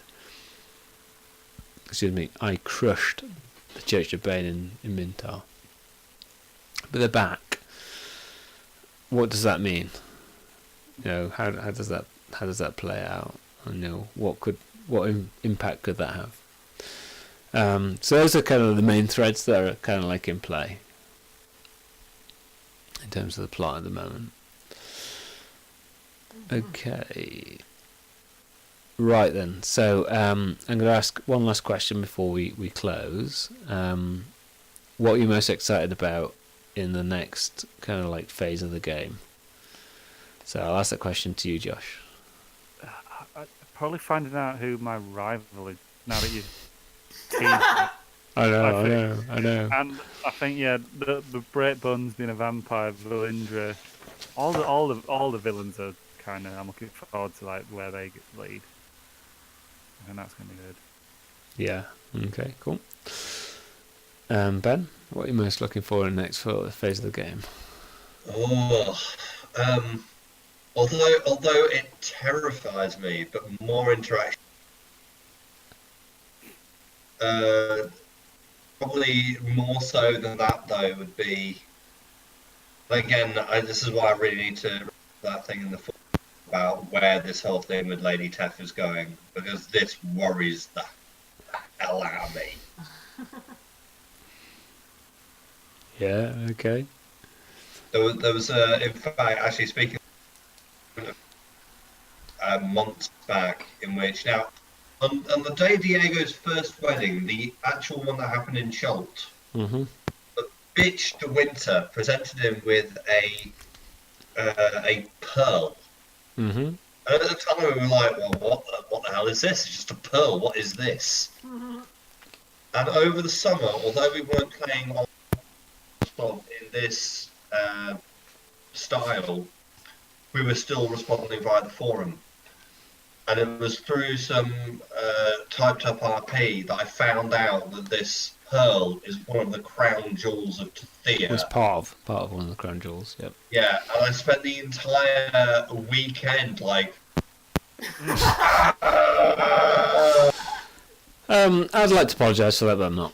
Actually, frankly, a weekend well spent. Okay, so Martin, what are you most looking forward to? I am most looking forward to how Darian's relationship and the encounters he has with the Vindicator shape up, the Harper shape up, and I guess Danilo, because I feel like as long as I've got Diego's best interests at heart, he's going to be like a very not reluctant ally, very shady I like. Yeah, that's one of the things I wanted to kind of introduce with Danilo was that it's the kind of person that you really know at some point it's going to go to shit, but at this moment in time is really useful.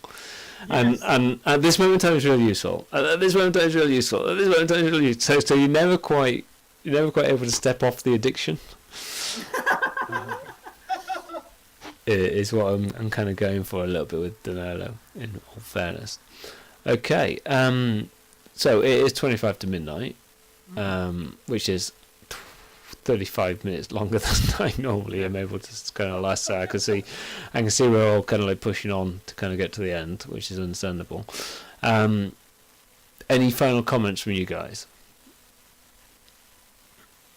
Can we get one more final Secret Santa reveal before the end?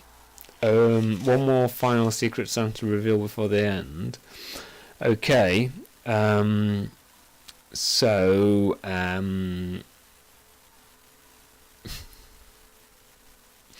who is your favourite familiar? Oh, what is his name?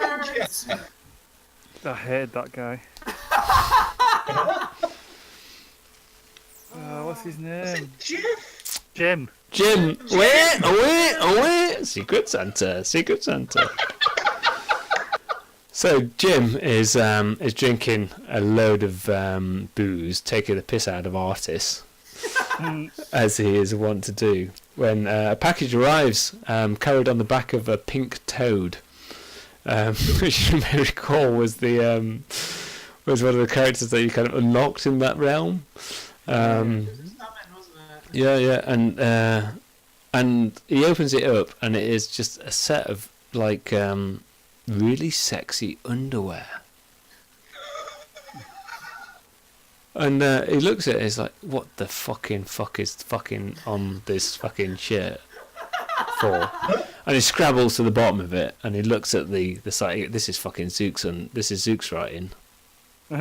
This is he wants a shape change into my species and fuck me, doesn't he? So he races off, changes it for artist sized, and goes, "Artist, I've got you a present for Christmas."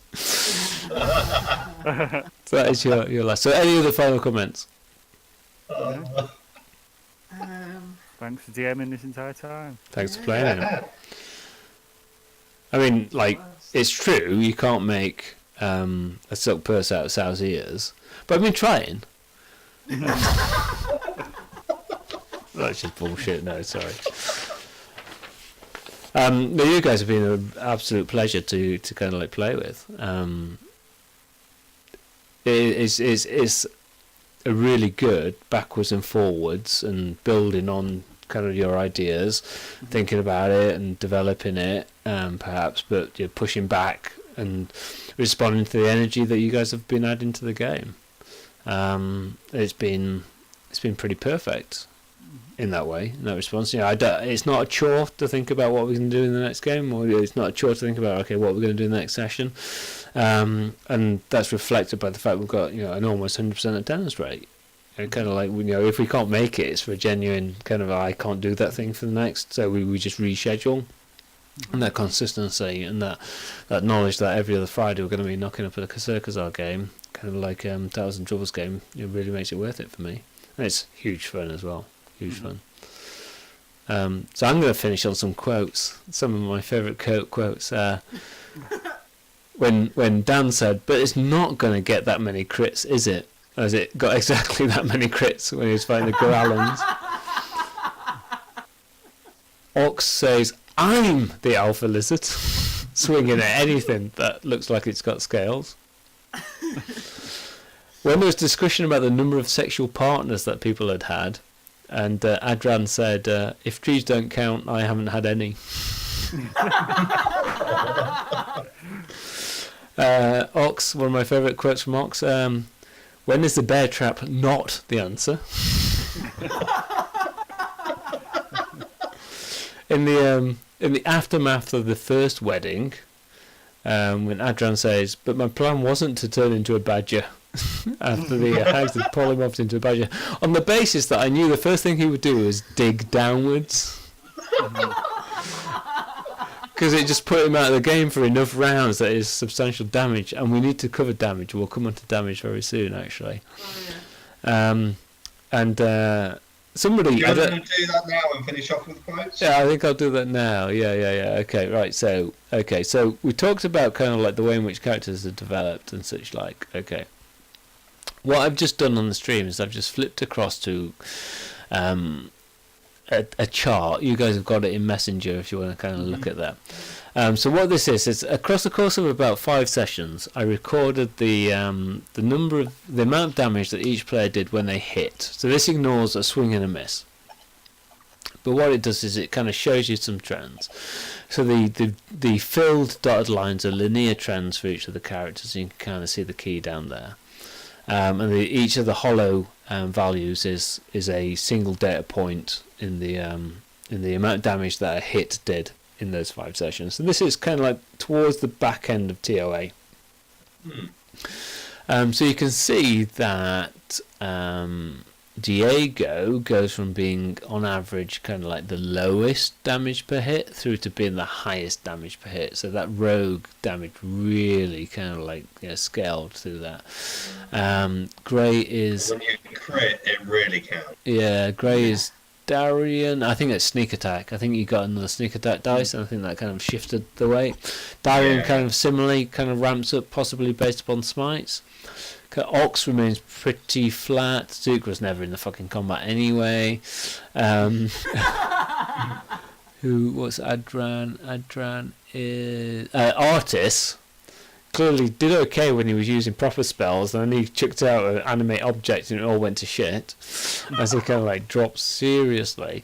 And I'd like to have more and there's not really masses of statistical kind of like value to this, but it's quite a fun little thing. Okay. So then I looked across the maximum amount of damage that each character had done. Darian did the most damage in one hit. He got a 54 point. And this is swings. This isn't the attack action. This is swings recorded that I kind of kept note of.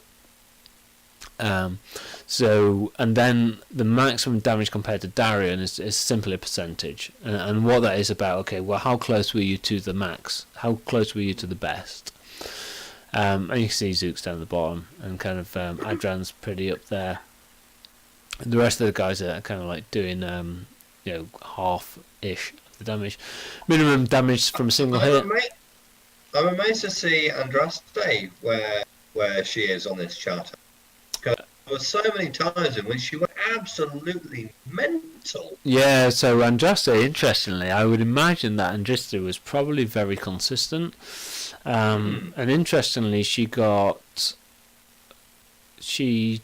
total damage 334, and she did 23 hits, which means that her average damage was about, it's 14.5 points. So her average to her max, she doubles.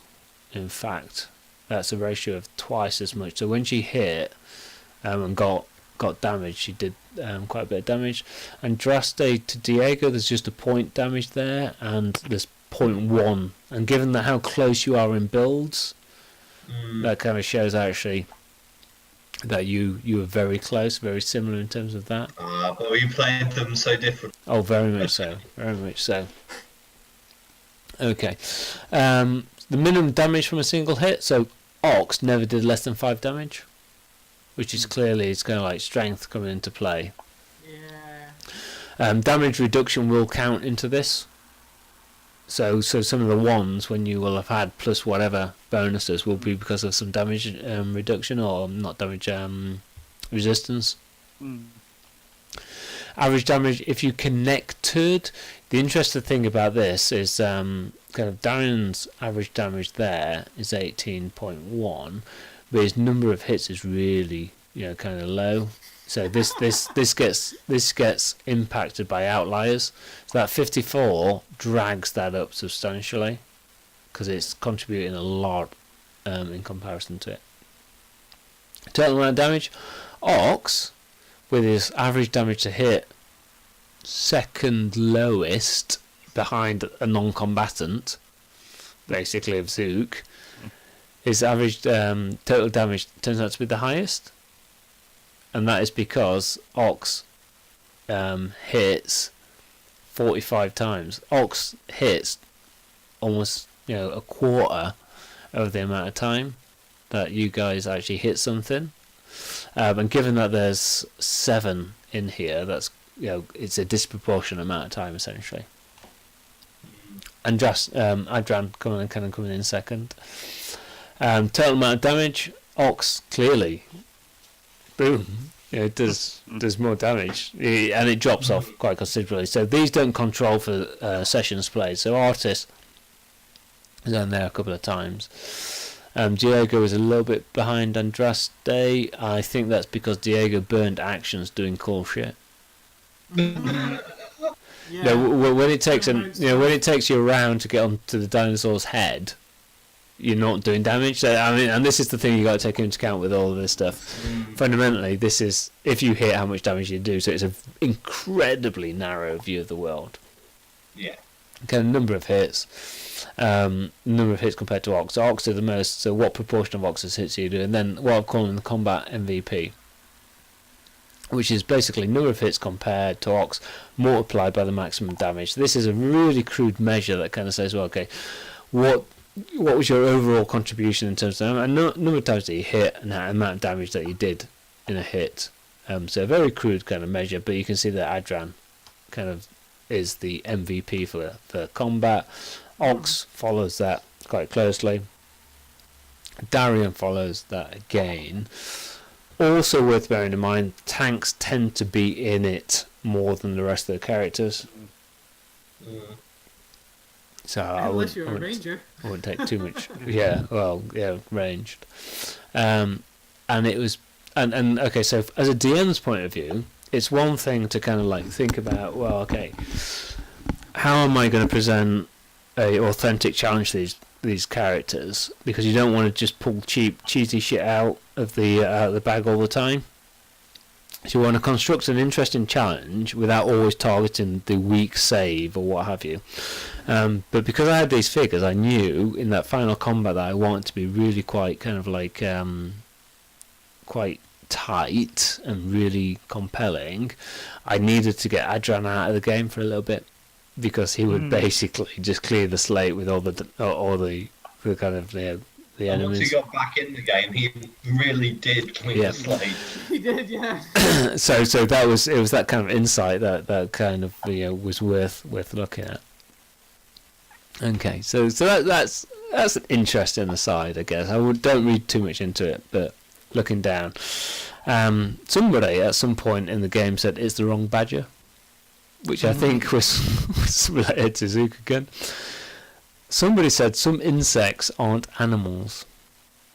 I don't quite know. Darian said about his Sense Undead, it's the echolocation of my faith.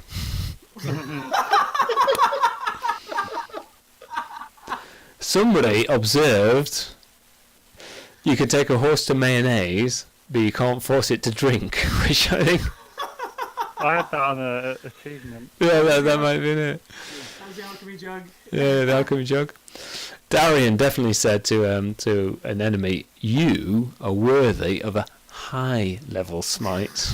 The highest of levels. The highest level smite, yeah. Adran said, "You're my friends. You're my companions. I feel it here. I'll follow you to the end of this land." That's deep. And no further. And my favourite quote of the whole campaign, I've said it once already, as Zook to Nanny Poo Poo. "We heard you were evil, but our moral compass isn't here, so we can do whatever we like." That's good. Okay.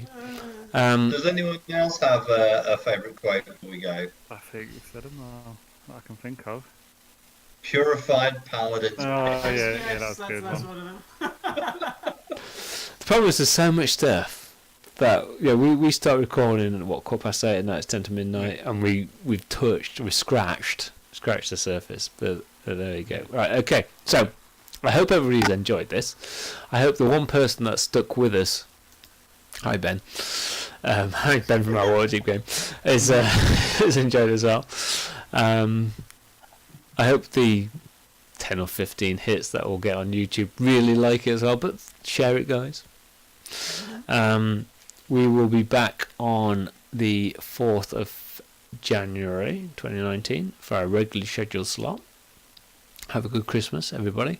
And remember, you can catch us at Mostly Off Topic on Twitter, Mostly Off Topic, just search us on Facebook, Mostly Off Topic at gmail.com, Mostly Off Topic on YouTube, worth checking out.